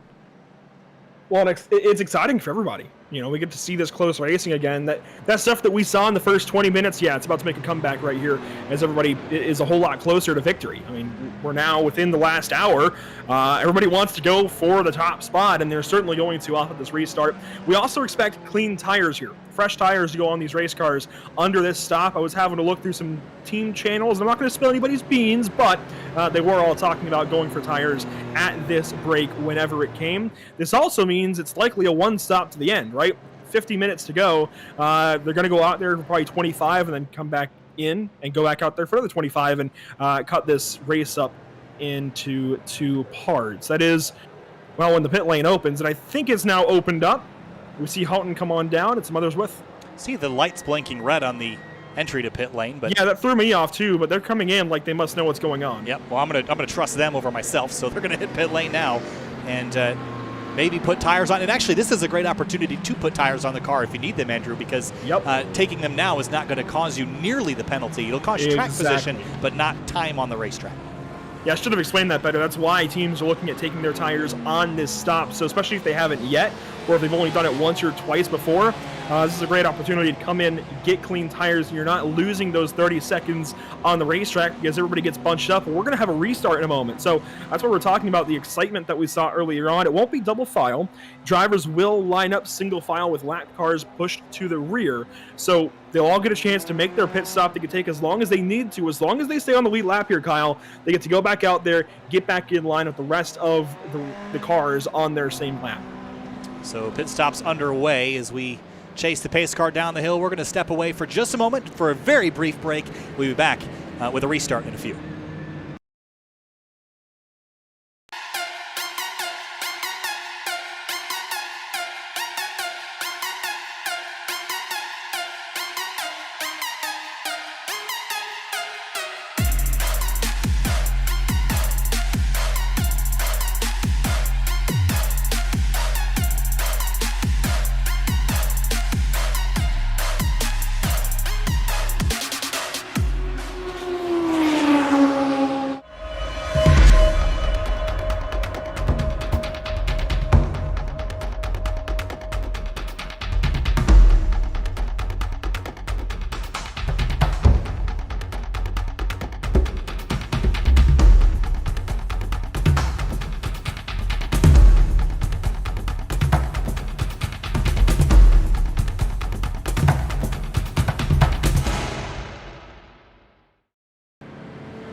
Welcome back live to iRacing for the Kids. You're watching this event presented by HIP Motorsports, raising money for the SickKids Foundation. My name is Kyle Heyer, joined by Andrew Cardinale IV from Pit Stop TV. I'm from Sim TV. We're streaming all over the internet, bringing awareness to the SickKids Foundation and the awesome things that they do. And tonight we are racing 2 hours and 20 minutes to basically bring the finale for this event. And we are about 48 minutes away from the conclusion of this event. We've got IndyCar drivers and IMSA drivers and amateurs alike all competing together in a team racing format. And we just had our full course yellow, our one planned yellow flag, and we're about to hit the green flag again next time around. Andrew, welcome back. Tonight we've been raising money, and HIP Motorsports has been raising money for a long time now. And have a look. Up to $18,293. The goal originally was $2,000. They bumped it up to $15,000, now over $18,000 and rising as we make it through this event. So fantastic numbers to see, and very grateful to be a part of this whole thing. And hopefully that continues to go skyward, but it really is just incredible, the outpouring of support for this event, and specifically for the SickKids Foundation. This has just been really, really incredible to be a part of. To see these numbers chip in like this, it's crazy. The initial goal of what, $2,000 blown completely out of the water. We've already blown that goal out of the water, what, 6 or 7 times, and the margin over the goal that was put in place of 15,000 has been completely knocked out of there as well. Really cool. And if you chipped in, by all means, thank you so much for your support on behalf of the SickKids Foundation, a really worthy cause to help support. Big thanks to Grid Life as well for allowing us to amplify this on their Facebook page.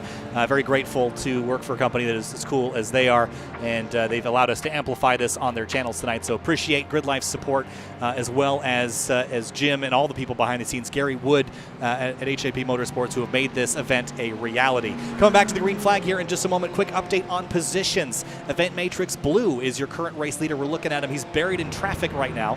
A couple cars ahead of him that are going to restart. I wonder if we're going to get the one-to-go signal this time. We've seen this before on iRacing, where sometimes the pace car lights extinguish one lap early. I think we'll get the wave around this time by, and our leader, Rich Price, should bring us to the green flag in a moment. Barney is holding the green flag. We might restart here. I don't know. Yeah, again, full course cautions, not really. Well, here goes the pace car. We're going racing. Event Matrix Blue out front. Green flag back in the air here for the iRacing for the kids event at Canadian Tire Motorsports Park. And this is going to be a confusing lap for a whole bunch of people, but your leaders are the 13, the 7, and the 119 down into turn 1. And here comes the 7. That's that red and white car. That was the car that was driven by James Hinchcliffe earlier. Ben Baycock behind the wheel and now goes to the lead ahead of the 13 down into turn 2. Yeah, Rich Price is really, really slow right now. Just completely off pace. Hasn't pitted in 23 laps. That's including the yellow laps. Right to the inside, contact there. Is it a save for Luke? Some contact that gets back going. Yeah, kind of a save. An assisted save, we'll call it. So the 7, whoa, it's got pressure from now the third place car. That's for the lead. That's actually, again, for the lead. It's Eric Dallariva behind the wheel, the 119, the 30-30-30 car, back out in front of the 7 now in turn 5. What a frantic restart. And it'll be confusing because we've seen that Morad yellow car just ahead of these guys be in the mix all day long. That car just got back on the lead lap by this restart. So that's what this does. It allows a lot of cars to get back on the lead lap for how long? Oh man, this is going to make things very exciting as the leaders get back on pace. They're going to have to navigate around. There's the 888, the HIP Motorsports car. That the 7 and the 119 are now navigating around. There's the lone Lamborghini in the field. That's the 24, the ECM car. Aaron Merlino behind the wheel of that car now. 45 minutes to go, and it's going to be all sorts of chaos at the front as the 7 now disposes of the 24.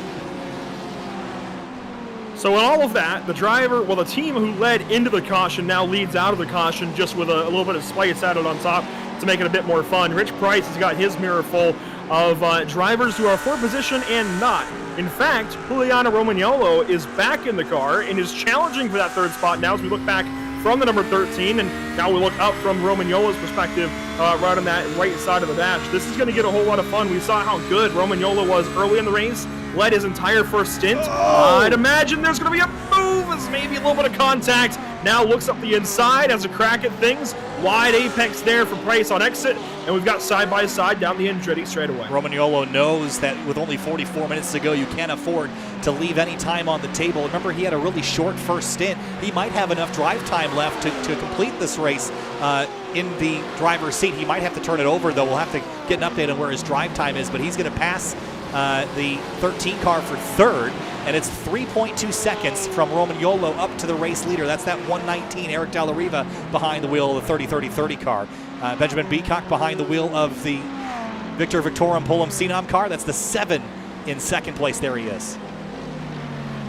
Well, as far as drive time goes for the number 55, Josiah Dorn and Micah Dorn, I think, are sharing a rig based on the same last name, and the fact that I think at one point we were told that one driver was the other. Anyways, I believe they're sharing a rig, so it's difficult to get an idea of exactly how many laps they've each run. But together, Micah Dorn, so both in this case, has run 44 laps, which is almost double Juliano's total right now. I think Romagnolo may be good to the end. I'm with you. He might be. It's going to be close. ECM Lamborghini has found his way to be turned around here. Trying to figure out what corner that is in. Aaron Merlino behind the wheel. I think that was turn 2, yeah? Yes, turn 2. Here's a look.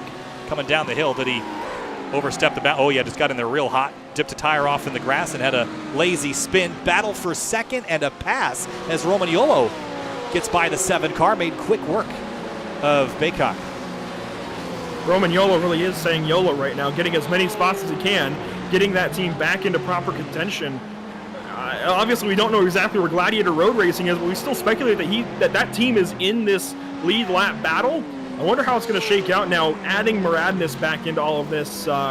that red car has done a great job. The Dorns and Romagnolo, respectively, really great driving all race long. Yeah, remember the issue with Robert Wickens and the Gladiator Road Racing team. They got separated at registration, so we have to add the lap totals to Rolston and Wickens together, and it's 50 or 7, make that 73 laps. There's only a couple of cars that are on that lap right now, so they're up front. The 13 Event Matrix car is on pit lane. They're changing to Diego Zuccarelli behind the wheel of that 13. Whoop, there goes the 27, the Gladiator Road Racing car off, and that is critical because we mentioned how forward they are in reality, not on the timing and scoring, so that's a big moment there. So with all this laid out now, we're starting to see things sort of settle out after the restart.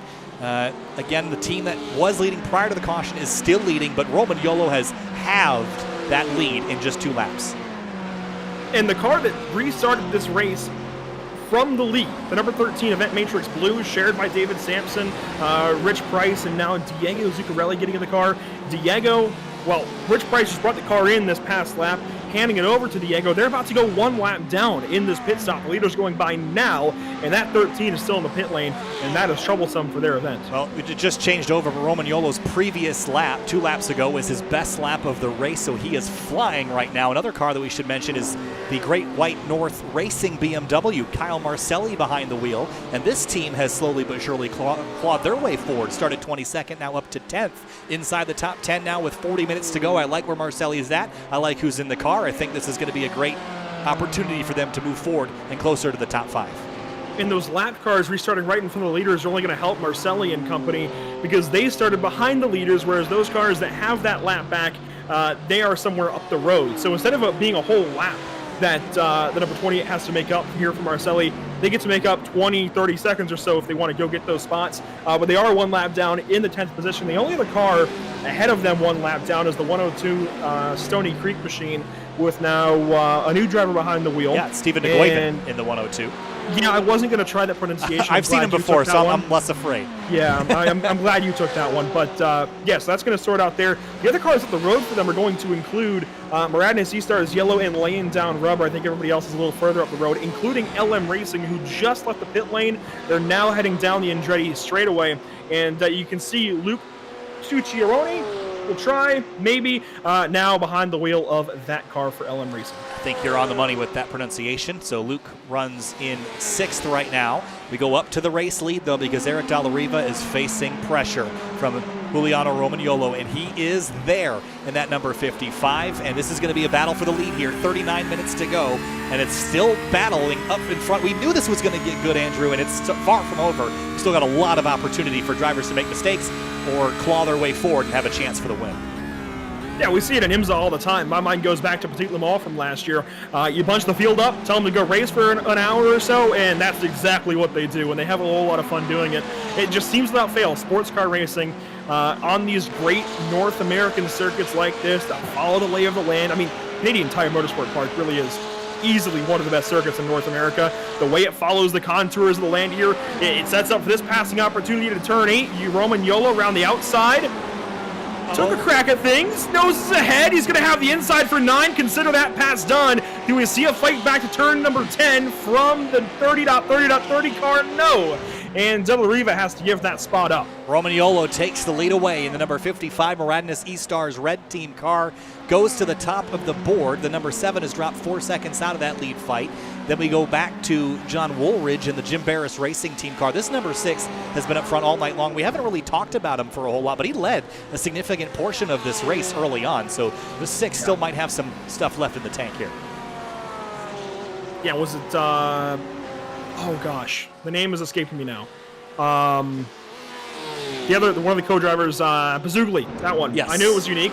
Bazugli in that car did a great job at some of those early battles, just managing the pressure, managing, I guess, being so close to everybody else at the start. Has put that car in a great position.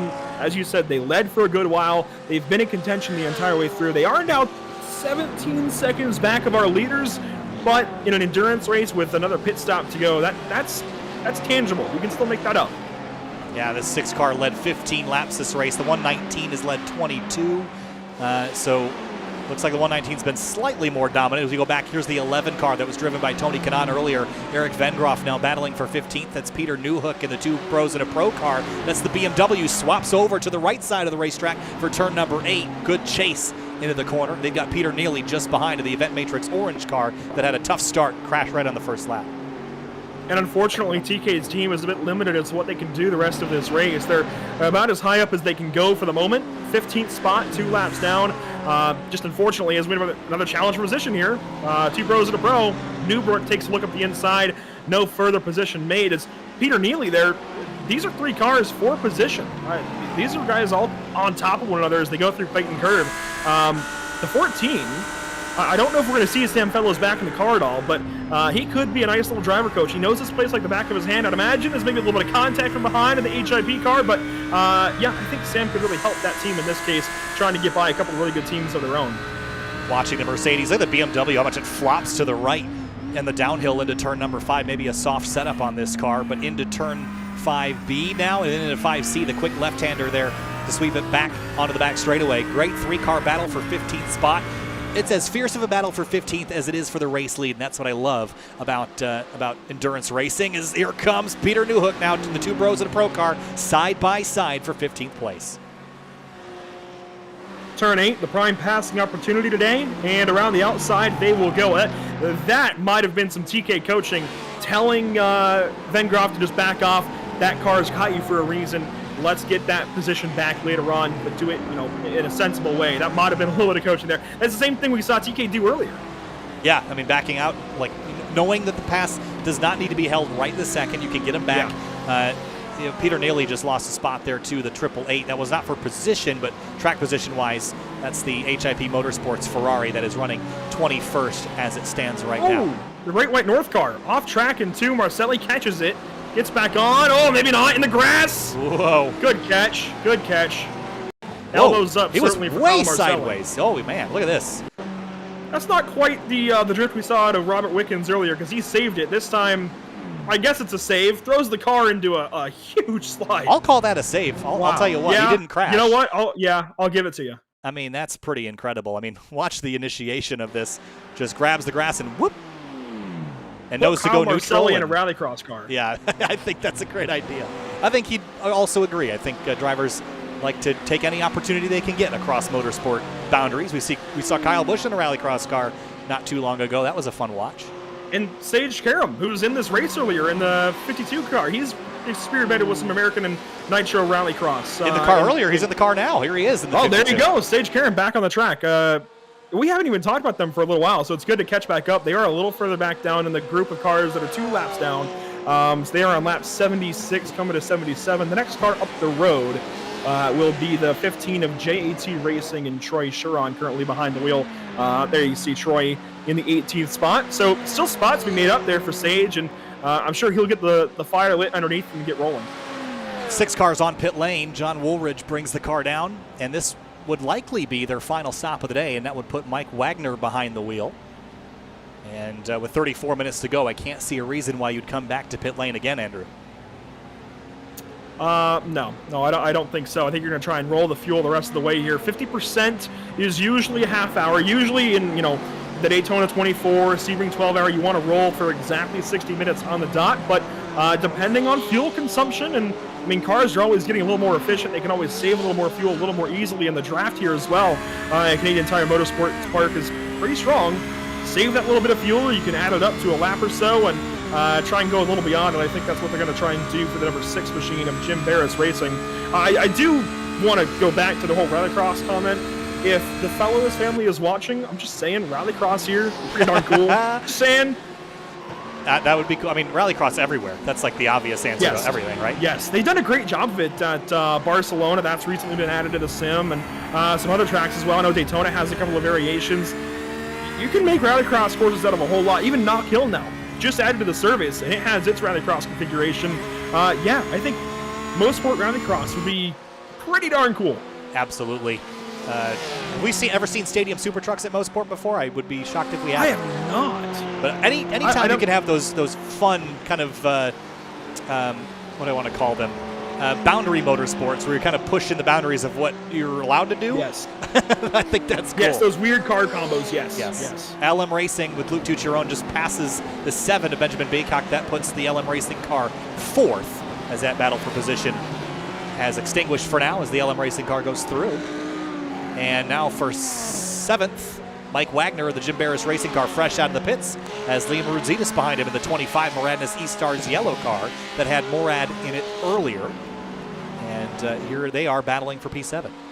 And we've learned then that the fuel stop delta is about a lap because the Jim Barris machine was just a couple of spots behind the race lead when they pitted. Now they come out and they're right with the other Moradness car, which is just ahead of the leading Moradness car, Romagnolo. Behind the wheel currently for Moradness E-Stars Yellow is, as you mentioned, Liam Rudzitis. You can see him here. They are literally just up the road from their teammate car. So yeah, that's the delta. You pit, you lose about a lap. Following along here, this has been quite the race, I'm sure, for people that have not been exposed to not only iRacing, but motorsports in general and strategies involved with endurance racing of this type, multi-driver racing. There's so much that goes into this, and this is why, if you're not a racing fan and this can seem sort of daunting, just go to a racetrack. I promise you that you will have a good time. There's so many opportunities to go to racetracks for IndyCar, for IMSA, for NASCAR, for the SCCA, for SRO, for whatever it may be. Even if you're in Canada, there's racing series across the country. Find a racetrack and go to it. If you don't know anything about racing, it's okay.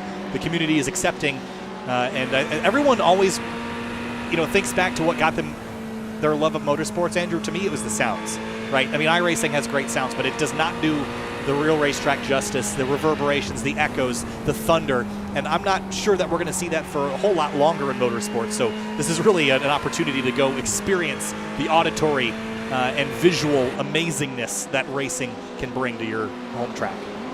Especially if you're lucky enough to go somewhere that one of the Audis or Lambos are racing at. That V10, that Audi V10 power plant, oh man. Yeah, that's good stuff. Being able to go to a venue like VIR, for example, that's one of my favorites. And being able to go anywhere on the facility and just hear that, even if you're out at the, as we have one car off, that's Luke Tucciarone in the number 20, which is actually quite important for the battle. They fall back now from the Zip Motorsports 03, and yeah, I was watching this one on my other screen too. Wagner and Rudzitis going at it. Rudzitis gets that spot now over Jim Barris Racing.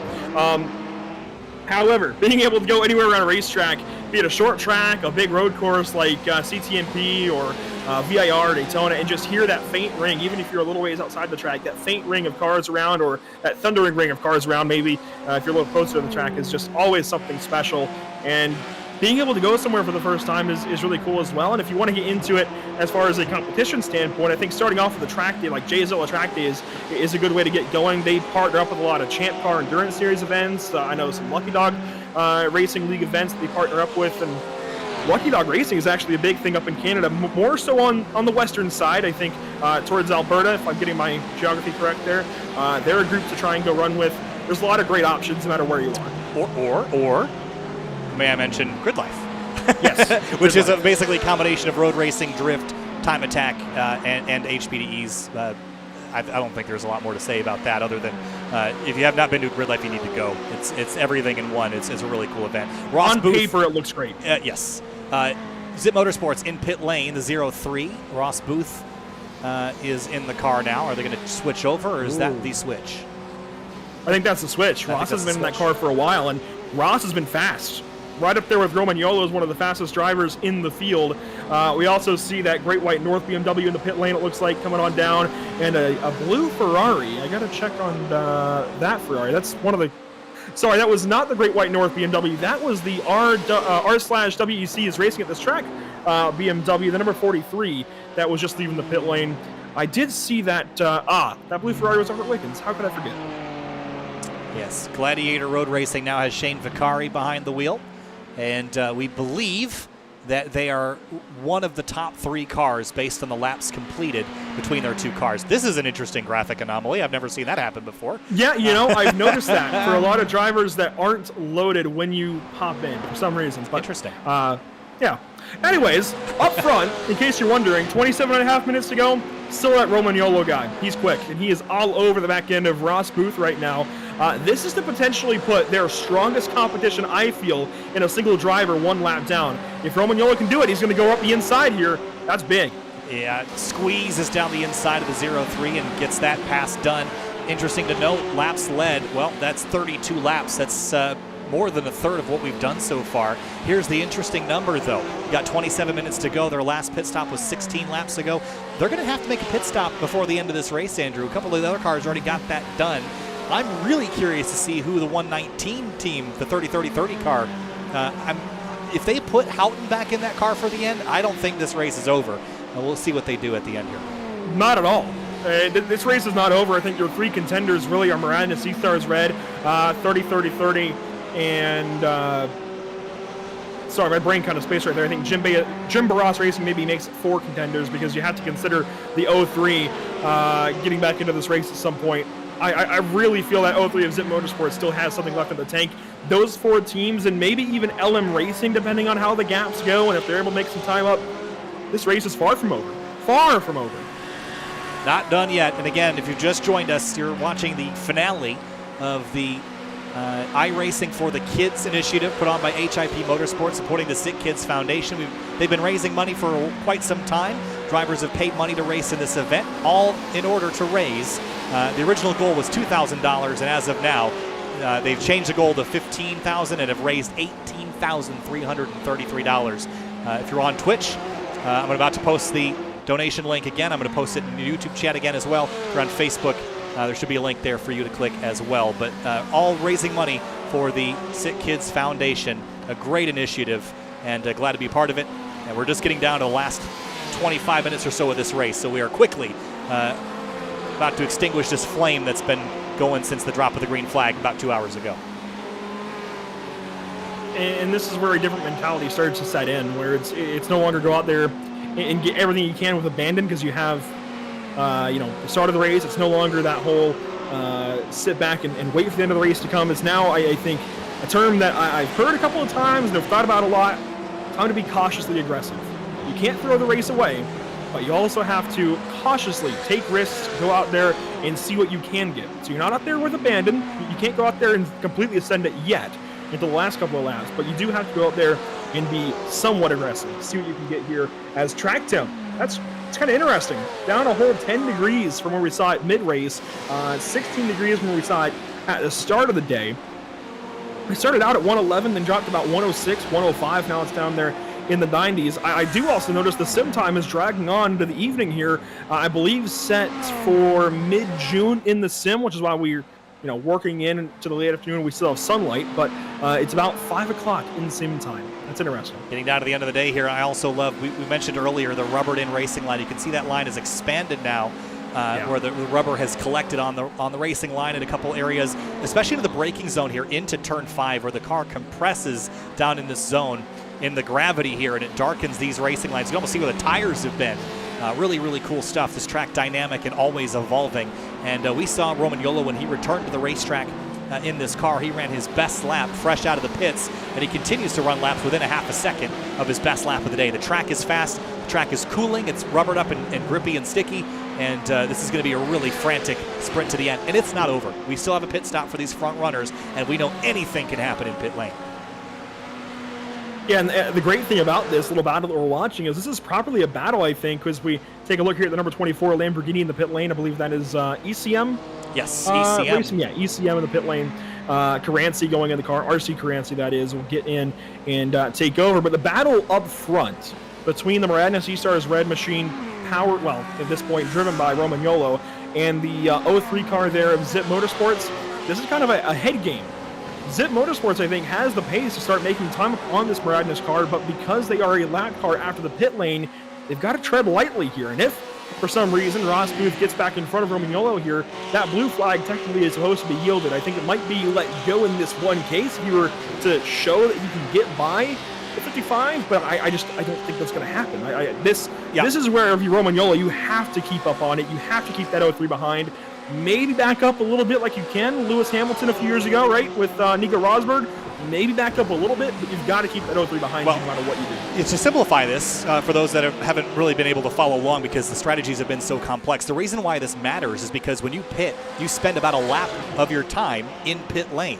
Ross Booth has already done pitting for the rest of the day. He can go all the way to the end on fuel from here. The leader cannot. Juliano Romagnolo has to hit pit lane before the end of this race. That means that Romagnolo is going to lose a lap in relation to that 0-3 car.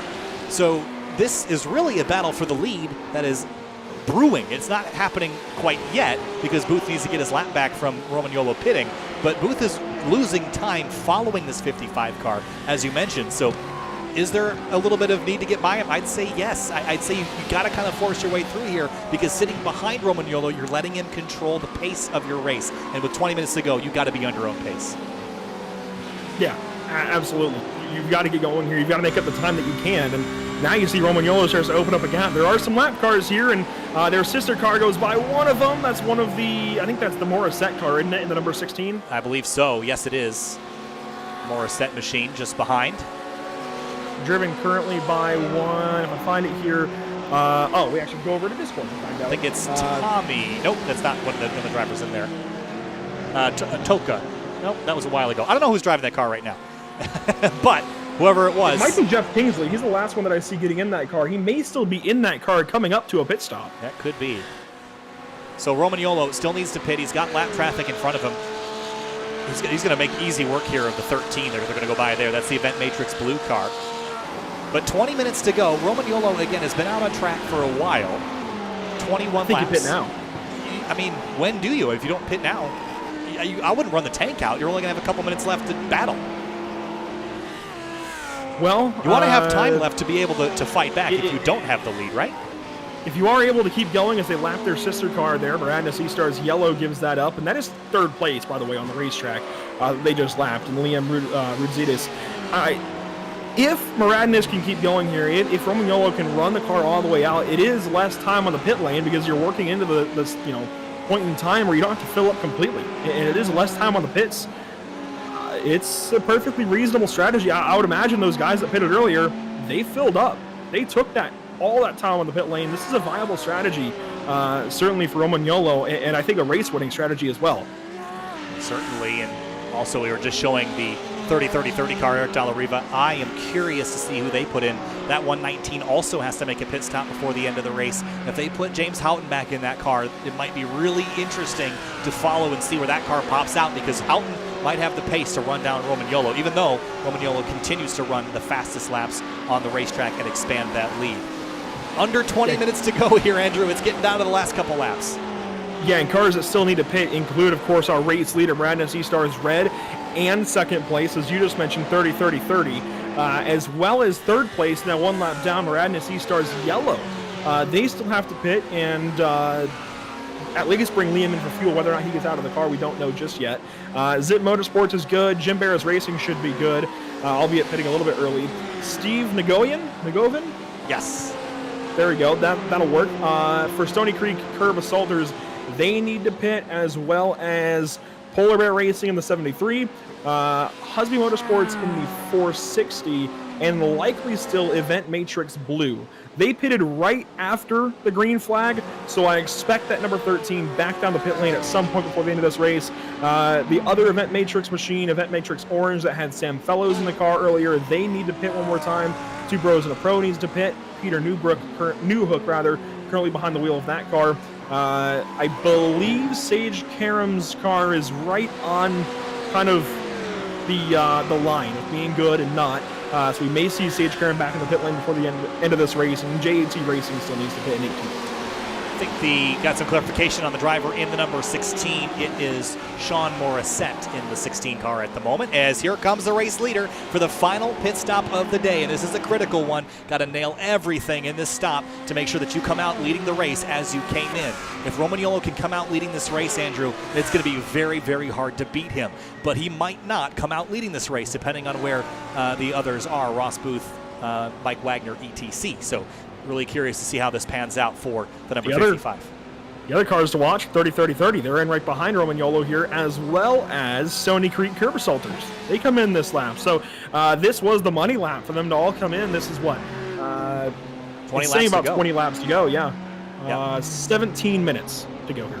Yeah, so Romagnolo leaves the box. That was a really quick stop. They did not take tires, and that tells me, Andrew, that they have put themselves in position to win this race because they took tires earlier and did not have to take 15 seconds faster than Zip Motorsports. Yeah. 15 seconds in the box. I mean, that's just getting ahead on strategy, right? I mean, if they had to take tires there, they'd be right back in the mix, but they didn't have to take tires and therefore should be able to keep the lead of this race as we watch the battle for third get very spicy. Rudzitas and Booth battling for P3. And Rudzitas still needs to pit. This is important for both of these cars. If the Morad in this machine here, the Morad Excel machine, held Ross Booth up at all, that's only going to help Romagnolo's case.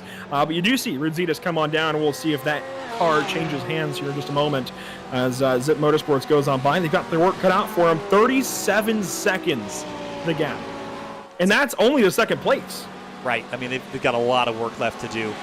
So that puts 30-30-30 in perhaps a better position to go up and do something about the leader. The problem is that I don't think Eric Dalla Riva's been quite on pace with Romagnolo. Are their tires in a better position, though? Because did they pit under the caution? I think they did. So they would have better conditioned tires than the 55, I would think. Or the 55, rather. I don't think the 55 took tires under the caution. Romagnolo must have. You'd think, right? If they didn't take tires there, they must have taken tires under the yellow. I can try and go back and do a little bit of research and find out, but they're on the same strategy regardless. I think if they're on that same strategy, they must be on tires, and especially putting Romagnolo in at the caution, I'd imagine that car went up on jack stands. I'm going to check here. Well, unfortunately, my sim won't let me see. But I would dare say that's tires. Lost Bearings Racing took a huge dive on Sage Karam into turn 10. They weren't able to make it stick. We have not talked a whole lot about the 144 team today, the Lost Bearings team car. Very attractive-looking Porsche 911 GT3R with John Martin behind the wheel now. The 144 car consists of John Martin, Paul Nito, and Adam Holland. Just haven't mentioned them a whole lot today. Thought I'd give them some airtime before the end of the race. And quiet days aren't bad, especially in endurance racing. They're quietly 2 laps down, right behind Sage Karam. I mean, that was a battle that we just saw come to a precipice there. It's still really good position, I think, if you're Lost Bearings Racing to get some spots here maybe at the end of the race. They're ahead on the strategy. I think Sage Karam might still have to pit. Husby Motorsports Ferrari still needs to pit. Event Matrix Blue still needs to pit. So still positions on the way, I think, for this 144. We could see almost a top 10 out of them. I think there's still some racing left to play out. Quick update on the Gladiator road racing car. Shane Vicari again. We believe this car to be on lap number 94, which would put them in the top 3. Now, we're not going to know until after everything's totaled up at the end, but Shane Vicari is certainly on the lead lap still with this Gladiator road racing car that was driven by Robert Wickens earlier in the race. There was a registration problem. They ended up running 2 separate cars in sort of a relay capacity and therefore are at the bottom of our timing and scoring, but certainly not in reality. So they still have a race left to finish out, and we'll see where it pans out at the end of this race. Battle for 6th place, the Mike Wagner machine, Jim Barris Racing. They just came out of pit lane. They got a hot LM Racing car with Luke Tucciarone behind the wheel. This is a battle for 5th, and it's hot right now. I think they've already swapped positions as well, and I want to say this number 20 of LM Racing is trying to get on back by. My memory could be a little fuzzy there, but regardless, this is a pretty good battle sorting out. This is for 4th on the racetrack. They are on the lead lap. We'll see if that changes at all as JAT Racing will come on down the pit lane, but these two are battling for position in the top 5 on the lead lap, and there's only less than 15 minutes to go, 14 minutes to go. Yeah, just about. We've got our estimated laps remaining, which should give you a pretty good idea of exactly what lap we'll finish this thing out on. 13 minutes and 40 seconds left, approximately 17 to go for the race leaders. Stony Creek curb assaulters on the front straightaway, tangled with the 888, which is Vendetti behind the wheel. Let's see how this one formulated. Now, just to be clear, I think that lap count might be a little bit off. That's going off of the expected amount of laps at the start of the race. The caution changes that. That's a textbook just mistake. I mean, there's nothing else to say about that one, really. Just made a mistake there in the number 88, or 888 rather, for HFP Motorsports. And who do we say was in that car? Vendetti. Yes. Venditti, that's right. Oh, yes, sir. Thank you for correcting the name there just a little bit. Mike Wagner still hanging on to 5th place over the LM Racing machine. And this is a pretty tight battle between these two cars, not over yet. Meanwhile, the race leader, Romagnolo, just behind, is leading by 8 seconds over Eric De La Riva. But again, traffic plays into this. We've seen random incidents kind of play a factor here. So again, the race is never over till it's over. You got to say that, because if you declare him the winner now, just because he's got an 8.5-second lead, you're discounting a lot of chaos potential that can always happen in the last few minutes. And to add to that, you talk about drivers, well, teams in that kind of midsection of the field. For example, Lost Bearings Racing, Smart with Sage Karam behind the wheel. They have chances now to pass Husby Motorsports, who is in the pit lane, and I believe they'll be coming up on that car here shortly. Sage Karam is coming to turn 10, and Husby is exiting the pits right here. So that's kind of the gap right now. There is still very much a position. If Sage Karam can make up this time, the racing, even in the midfield, is far from over. There's still a whole lot of positions to sort out in that kind of range. I know a lot of you guys in the chats have been talking about some of these teams. There is still a lot of hope for a lot of positions to change hands here, as we see again this battle between Luke, I'm going to try and get this right, Tucciaroni, I don't know why, but it's just throwing me for a loop as he goes on by the Jim Barris machine, or well, tries to go on by the Jim Barris machine. Yeah, outside of turn 8. If you can make it stick out there, you've got a chance. Big slide and correction there through turn number 9, back to the left. Car was a little bit unsettled and continues to try to run Mike Wagner down in the number 6, which again has been a staple out front in most of the night tonight. Let's do a quick check-in on the donations here this evening. And $18,348 raised. That number continues to climb. Thanks again for everybody for helping out this evening and contributing to the cause here for the SickKids Foundation. Crazy to think, $18,000. It's a lot of money. We saw that, and we saw that video pre-race from was it Samantha at SickKids talking about the impact that's going to have. Each and every dollar goes such a long way, and 18,000 of those dollars, I can only imagine what that's going to do for SickKids. Absolutely. Sage Karam in the number 52 has found trouble. Oh man! And this was on pit lane entry. Let's have a look. It's already kind of sliding, and then right here, car just steps out. What a weird situation to have. Well, I guess that helps them decide their strategy, doesn't it? It sure does. Let's watch his hands here. We've seen cars on edge all day long. That's another case of just transferring weight, I think. A pretty hot racetrack, especially in that groove. The track temp, I want to imagine, is averaged, right, over the course of, over that sample of asphalt. Any one part of the racetrack, I would imagine that racing line is a whole lot warmer than 93 degrees. So that really just racing groove of rubber, the darker spot is going to be a lot warmer than the rest.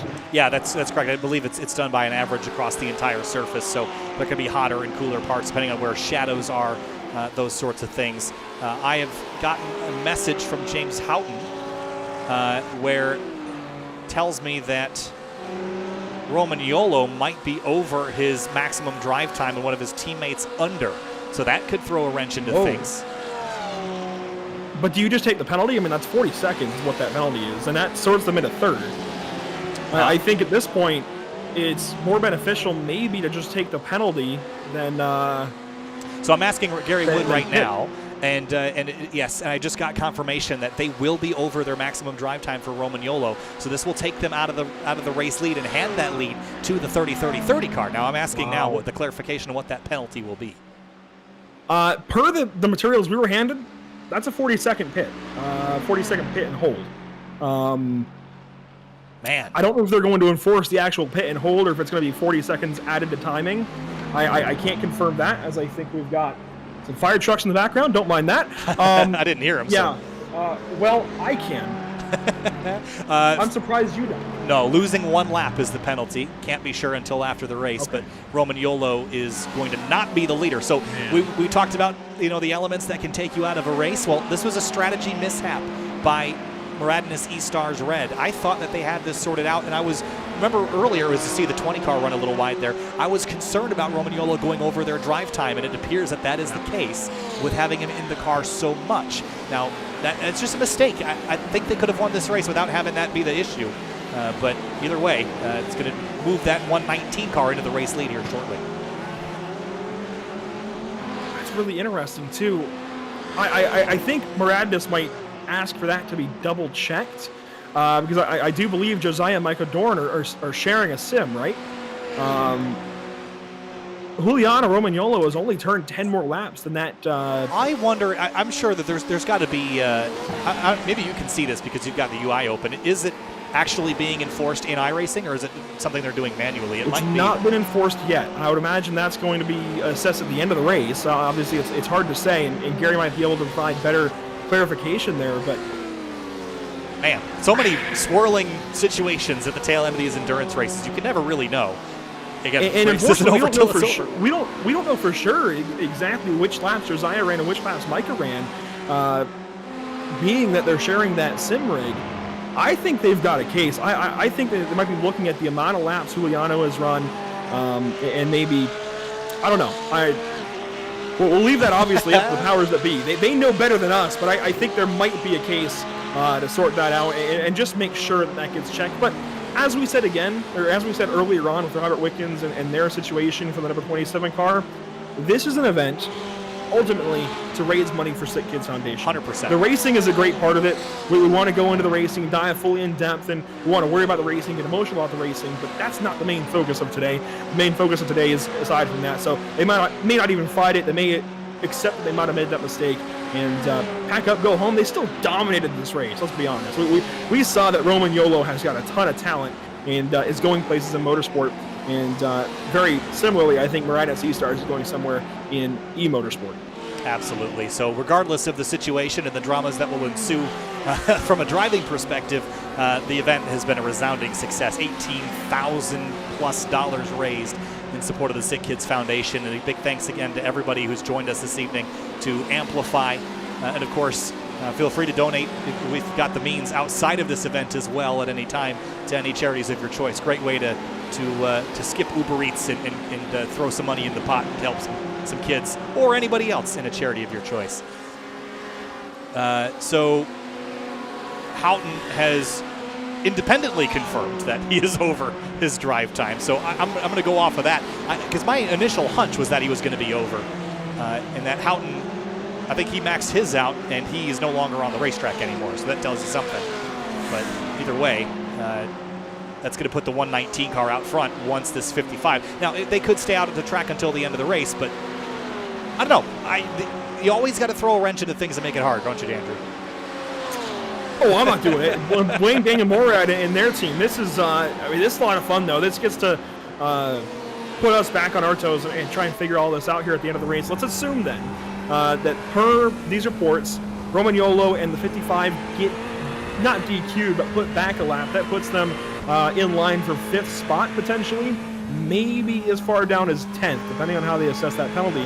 That then moves Eric De La Riva clearly into a race-winning position in the number 119 30-30-30 car. Clearly, far and away, 33 seconds to the next car in Ross Booth and Zip Motorsports. This is a clear, I think, race-winning spot then for the number 119 and 30-30-30. Look at this battle for 7th. Moradis E-Stars Yellow and Liam Rudzitis. This is LM Racing, Luke Tucciarone right behind him in the teal and black car. Great battle for P7, and there was some contact ahead of them.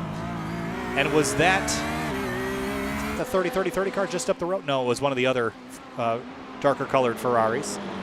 But that was actually the HIP Motorsports 888. It was, yes. With John Venditti behind the wheel. Now, as this all sorts out, we're down to 4 minutes to go. Like I said, 4 minutes. The lap count up top left is a little bit skewed because of the full course. I've seen that before. Yep. We're inside of 4 minutes to go now. We're expecting... Oh, bit trouble. What, Alex 2, 3 more Ellis laps? Oh. tags the 888 and sends him for a loop in turn 10. Thankfully, I think our guys in the lead lap got through. Yeah, again, this is typical Motorsport. Just took a dive, opportunistic move there. Perhaps a little over-aggressive, but getting down the last couple laps of the race, last 3 or 4 laps. The 20 has just spun in turn 1. Luke Tucciarone is around. Thankfully gets back on right in front of, you can see the 888 go on by, and one more Ferrari that might have been, that is a 30-30-30 car. Too much just curb. A quick spin. Yeah, well, he's just all over the curb in turn 1. You see it hops there and sends the car sideways a little too aggressive. NASCAR trucks can handle that. NASCAR Pinty Series cars can handle that. Not so much a GT3 car. Yeah, no. Especially not a Porsche. Certainly not. And again, with the Porsche, with all the weight over that rear axle, as soon as you get the car sideways, it'll just step out on you and will not be very forgiving to catch. So, 2 minutes and 52 seconds to go. I will imagine that Romagnolo's team, Morad and Sea Stars Red, is going to finish the race in front. That does not mean that they are going to win this race.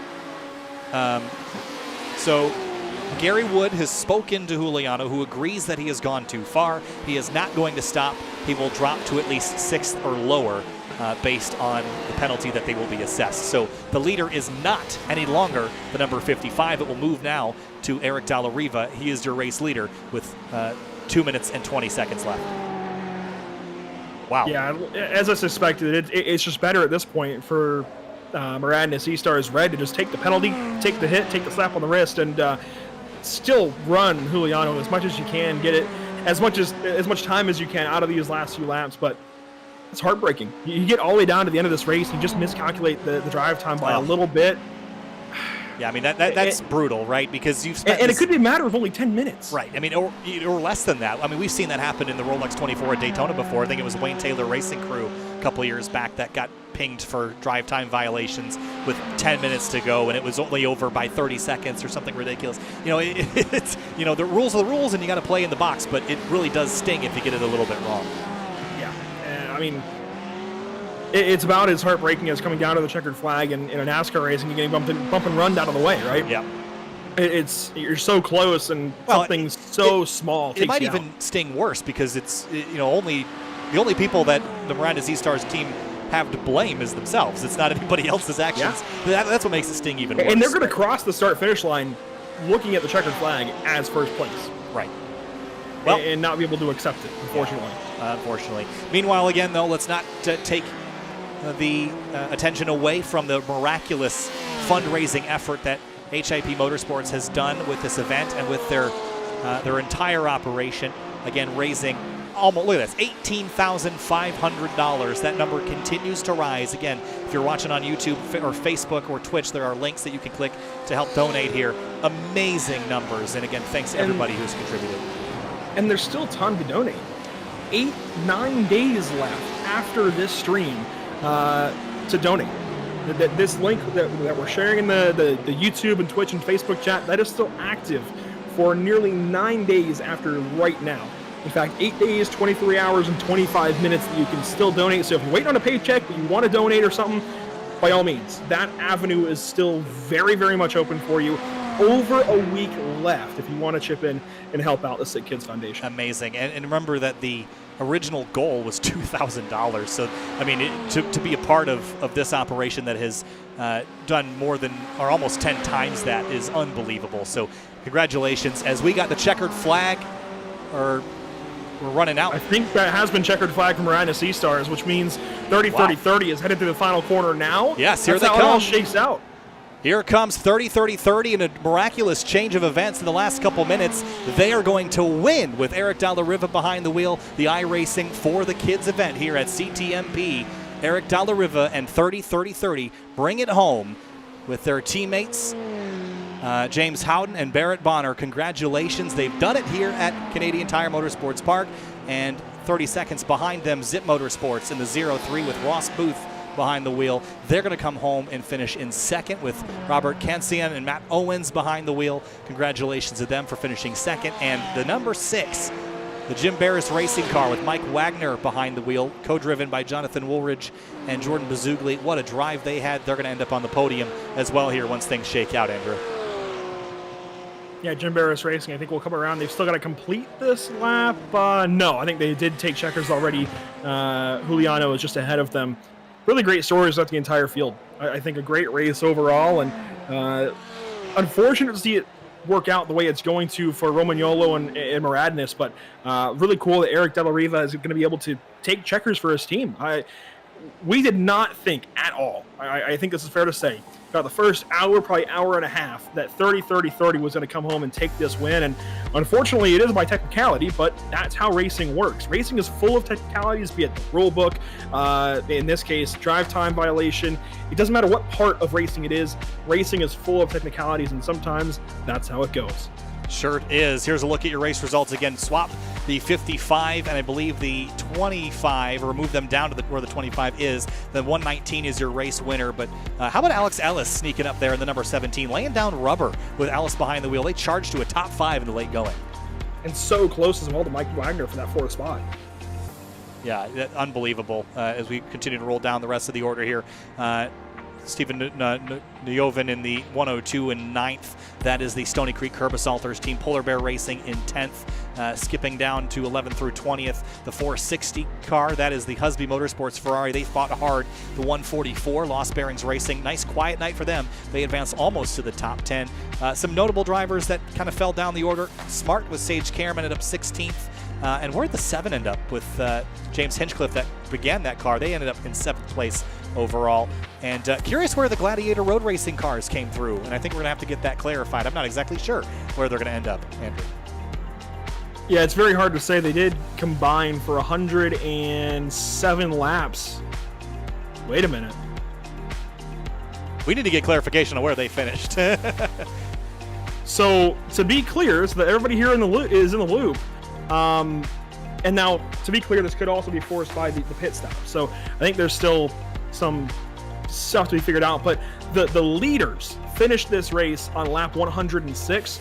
And if you combine the totals for Gladiator Road Racing and IBS Esports, so in other words, Gladiator Road Racing and Robert Wickens, they come out to 107, but I think at least one, if not 2 of those laps are considered incomplete because they are on that lap. And I mean, clarification is needed. Yeah, I'm afraid we'll defer to the powers that be, but they're going to sort into the top 5, if not the top 3. All right, well, we're going to talk to Gary Wood in a little while just to get some clarifications on a couple of things. Well, we need to figure out who we got to talk to. Certainly the 2 race-winning teams. I think the first one we have to deal with will be the drivers of the number 119. That's Eric Dalla Riva, James Houghton, and others. So I think we should start to assemble those drivers here to chat with. So let's move Houghton, Eric Dalla Riva, and others into the green room here and get them prepped for our conversation with them. Barrett Bonner is the other one that we're expecting to chat with.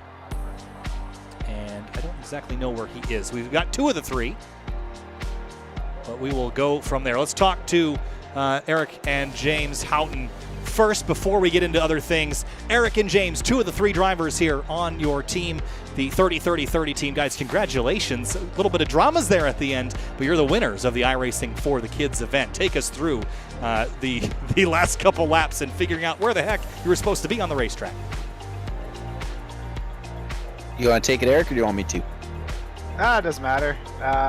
Yeah, we kind of knew where we were at, or so we thought, and so we were just going to make sure we ran our race to the end, and the rest would be decided, out of our hands. I like to math a race up, so the whole race we're seeing who's got tires, who doesn't, and trying to use that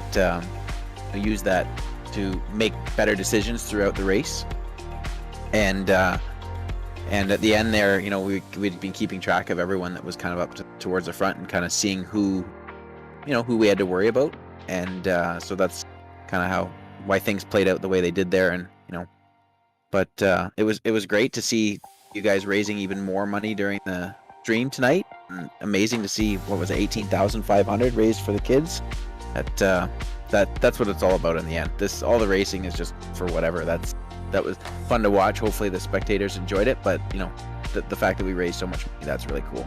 Well, we did even better than $18,518 over the 18.5 mark. Absolutely spectacular. Guys, thanks so much for being a part of this and joining us here in the broadcast booth to talk about the race. I know that it didn't end exactly the way that everyone thought it would, but still a fantastic event to watch, and thanks for being a part of it. Thanks so much. Thanks for the great stream. Thanks for the stream, guys. You guys do a great job. Thank you, guys. So we'll move on to some other drivers here in a couple of minutes. Andrew, but some more breakdowns, though, on 30-30-30. James Houghton, again, really crushing it, but we should give Eric Dalla Riva the credit where credit is due. He really did a great job and held station there those last couple laps. Yeah, one of the hardest things to do on an endurance racing team is close out a race, because that pressure compounds in those last few laps, especially when you're in a position to fight for the race win. Being able to endure that pressure, I think, is almost more important than those fast laps sometimes, because everybody is at a different spot in their sim racing career and their sim racing talents. I think being able to withstand that pressure, keep cool, make no mistakes to the end of the race, that almost goes further than those fast laps. Yeah, we're just waiting on a couple other people to join us here in a minute before we wrap things up. But again, there's a look at the goal, $18,518. And again, if you've just joined us at the tail end of this broadcast, again, the SickKids Foundation and HIP Motorsports teaming up to help raise some money, and some money they did raise, Andrew. Unbelievable. Really proud to be a part of this, and hopefully we're going to get to talk to a couple of our pro drivers as well and see what their perspective was on this event, but just super fun. Yeah, I mean, this has been a fantastic day of racing, a great reason to get out of bed, right, and get up on the sim and get prepared, obviously, for today if you're you and I, and even these guys that have been running practice laps all day. Just get ready for this and be able to do it all for the...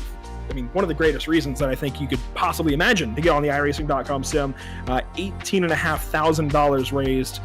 You don't hear too many numbers larger than that in charity events on the sim. That is pretty special, pretty spectacular.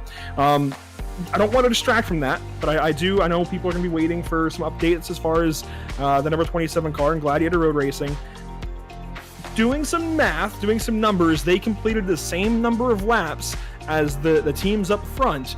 But they did come to the checkered flag a ways behind Zip Motorsports. So by my very unofficial count, they should finish fourth. All right, well, we're going to talk. That is very unofficial. Yes, we'll get an update on that a little bit later. But first, we're going to talk to the man, the man and the legend, James Hinchcliffe, joining us now here at the broadcast booth. James, welcome aboard. A fantastic event tonight, raised over $18,000 for the SickKids Foundation. First of all, thank you so much for being a part of this event. And second of all, your team finished 7th. You got to be pretty happy with how that turned out for you in your number 7 Ferrari. Yeah, it was a great event, a lot of fun. Huge credit to everybody who put in all the hard work to make it happen, and everybody on the fundraising efforts. Wow, I think when Gary first pitched me to this idea, the goal was $5,000, and here we are sitting at over $18,000, benefiting SickKids, which is just awesome. So, real blast out there today. I had a couple mishaps on my stint. I feel bad for Chris and Ben, and then we were running 4th on track, last car in the lead lap. And we thought we had to do one more lap and we're going to run out of fuel, so we came into the pits, but the leader passed us in the pits and the checker came out. We lost a couple spots there, so a little bit of a bummer. I think it was an emotional 4th place for us on the road, but no, it was, like I said, a great event. Can't thank everybody enough for coming out and participating and raising all this money for a great cause. Well, it was super fun to watch, and I think one of the coolest moments for us was watching a trio of IndyCar drivers getting down through turn 2 with Wickens and TK battling there. That had to be a lot of fun as well. Yeah, it was. It's a shame right after that, because that was a couple laps before the first stop there, and after that we got into somebody and went around, so we lost touch with Robbie and TK there. But yeah, it was funny when I saw who was coming up in the little battle that we had. We're trading the real cars for the virtual ones, so it's just as much fun. Cool stuff. And again, thanks so much for being a part of this and being on board. And thanks for talking to us. And we'll be following, as always. We'll be on the couches next time watching other people talk about you this season. But thanks so much for joining us tonight. We'll see you around. Of course. Thank you so much. That was James Hinchcliffe. We've got Daniel Morad here joining us in just a moment.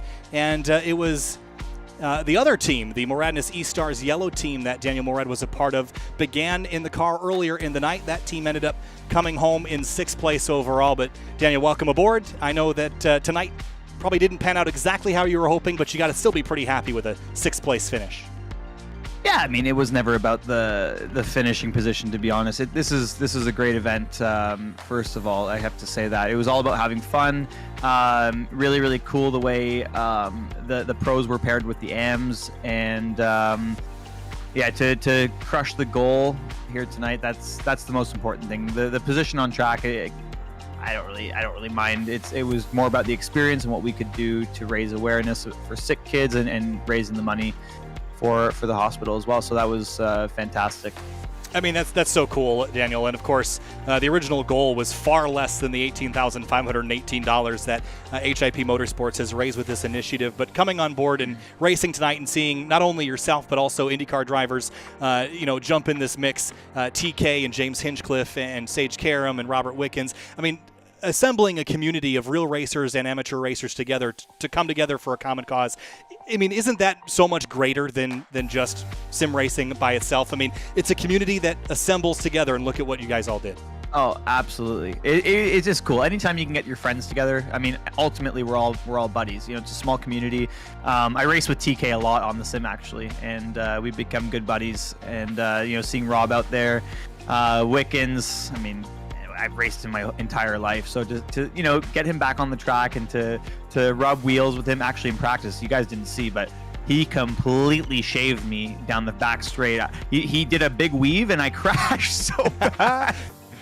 It was awesome, but you know, it was so much fun. I really enjoyed it, and I have to give a big shout out to Keaton Pipe and Liam, my teammates. They did an amazing job there with tough situation. Well, a tough circumstance. I would say the Ferrari wasn't the most dominant vehicle of choice here tonight. The Porsche seemed like it just had a little bit of an edge on the tire wear. Especially with the hotter track conditions, but no, nonetheless, it was really fun, and I just did the beginning and wanted to give the spotlight to the young boys and you know, let them have their time. And Liam at the end was just fantastic, really good pace. Well, great stuff, Daniel, and thanks so much again for joining us tonight and being a part of this whole thing.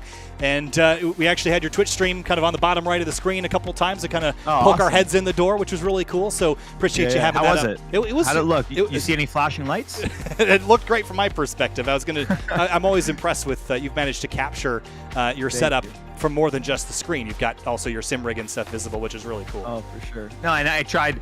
I ended the stream early to give you guys a little bit more support over there. I want people to watch the broadcast, and ultimately, it's all going towards the greater goal of the donations, and hopefully it paid off. It certainly did. Daniel, thanks so much for your time and joining us here tonight, and hopefully we'll see you around. Perfect. Thanks a lot, guys. Thank you. See you. Moving on now to Sage Karam, who also joined us tonight. And Sage Karam and his team, he was driving the number 52 car, the Smart Team car. Came home 16th place tonight in the Smart Team car, the 52. Sage, welcome. And obviously tonight wasn't about the result necessarily, but I think tonight was a resounding success from a variety of metrics. What was it like out there for you and your team? Yeah, no, it was obviously not the result we wanted. You know, I think we qualified third or fourth, somewhere in there, and we had some high hopes going in, but unfortunately just had some misfortune early on in the race. But no, it was a lot of fun. You know, it was really cool to share a car with Gary and Randy and just kind of like meet those guys and hang out and just have some laughs, even though, you know, the race wasn't going our way. But no, it's always fun to be on the sim, you know, especially for us guys that, you know, do this stuff in real life. It's fun to just kind of come in and unwind and drive some laps and bang some doors with guys you race in real life. So and when it's for a good cause too, I mean, you know, it's a win-win for everybody. So yeah, I was happy to take part in it. Had a lot of fun. Just wish we finished a little bit higher up on the leaderboard. It was a lot of fun to watch, Sage. Thanks so much for being here and being a part of this, and obviously having guys like you and Hinchtown and TK and having all those guys here really brings a credibility to this event that makes it even more successful. So thanks so much for being here and spending your time with us tonight. Yep, thank you guys for having me. Alrighty, Sage Karam, P16 of the Smart Team car, the number 52. And Andrew, I think that might be all in terms of interviews. I did want to talk to Gary Wood, though, and get a quick word on the state of the race in terms of where the Wickens team might have finished up. So let's talk to Gary Wood real quick. Hey, Gary, big help behind the scenes tonight, helping us out and sort and organize things. Do we have an update potentially on where the Wickens team and the Gladiator Road Racing guys finished out? Yes, they finished, as best I can tell at the moment, they finished in 4th place. All right, so that looks like Andrew's guesstimate was pretty much dead on, so that's really cool to hear. Gary, tell us a little bit about the behind the scenes, because you spent so much time getting prepped for this event, and tell us from your perspective, how much went into this to make this event as successful as it was? Well, you know, it was a labor of love, let's put it that way, and the kids deserve it. I think over the time from October till now, I probably spent, I don't know, 4 hours a day doing one thing and another, trying to encourage people to get out. And with the support of all the pros that we had and with the help from HIP, it got a bigger and bigger issue. But that was good because we had more and more people. So I think it's just outstanding. And the fact that over the broadcast, I think we got over $1,000 more in and donations is also outstanding. So I was just talking in the drivers meeting room, getting some advice on if we were to ever do this again, which I'd love to do, about setting up the race. And we had a bit of a mess up with the yellow because of the Gladiator team not being able to race together, and that did cause a problem. Some people got caught with that. Made the decision on the basis that everybody in line was in the right order, but unfortunately a few cars got ahead on a wave around, and Gladiator kept the others behind. So in future we would do something a little differently, but you roll with the punches, as it were. Absolutely. Roll with the punches. Everybody did. Gary, it was a spectacular event, a very successful event. Thank you so much for all your time, effort, and energy that you put into this behind the scenes. I appreciate it. Well, we appreciate you broadcasting it. I haven't seen it yet, but I will certainly watch it, and I know, having seen the work you fellows have done in the past, it'll be outstanding. All right. Well, thanks so much, Gary. Appreciate your time, and we'll see you next time. You bet.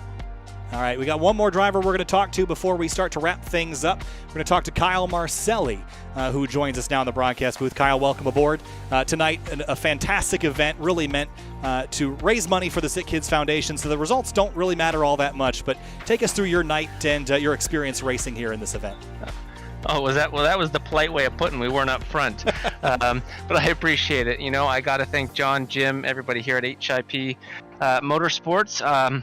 I am not a sim racer, but I had fun, and that's all that matters, and it's about the kids, and I'm glad we were able to pull together a great event. Well, we owe you a huge thank you. We were just talking to a couple of the drivers, Sage Karam, James Hinchcliffe, and more, about how much credibility that these events get when we bring in real-world drivers, and a big thank you to HIP Motorsports for getting everybody together. But your time and energy and effort into this event is valued, because when people tune in and they see your name and they see James Hinchcliffe and Tony Kanaan, it really brings a credibility to this event that makes it even more successful. So fantastic event, and thanks so much for being here. Yeah, much appreciated. Thank you, guys. Thanks, Kyle. Wrap it up here, Andrew. Man, what an event, what a night. I had so much fun being here for this event, but it's time now to close things off for the evening. Does not mean that you have to stop donating. Again, the donations continue to come in. We're at $18,518 here. There's a link in YouTube, on Facebook, and in Twitch where you can donate to the cause here, Andrew. That runs for another 8 or 9 days, as you mentioned before. But the race is over. The winners have been declared. What a fantastic night. It really was a good day of racing, and I think you touched on something that I had thought about earlier and couldn't find the words to really explain it, but the way you put it there was great right there at the end, speaking with Kyle Marcelli. These names that got in the cars for today's event: Tony Kanaan, Robert Wickens, James Hinchcliffe, Sage Karam, the list goes on.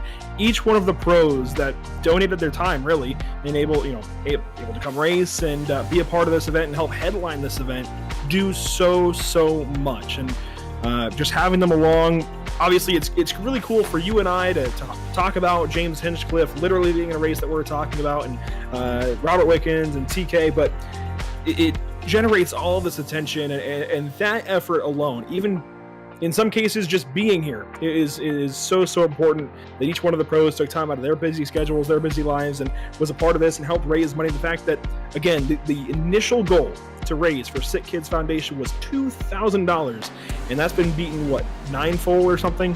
9 times that, and counting, and still going to be counting for over a week still. There we go, updated total, $18,518. $18,500 raised to help sick kids, and be it, I'm sure, with just medicine, prescriptions, treatment, rehabilitation, whatever you can imagine. This is going to one of the best cause on God's green earth. I totally agree, Andrew. And again, thanks everybody for watching and being a part of this. Make sure that you follow and learn more about HIP Motorsports and what they're doing in their quest to help the SickKids Foundation. Check out their locations as well.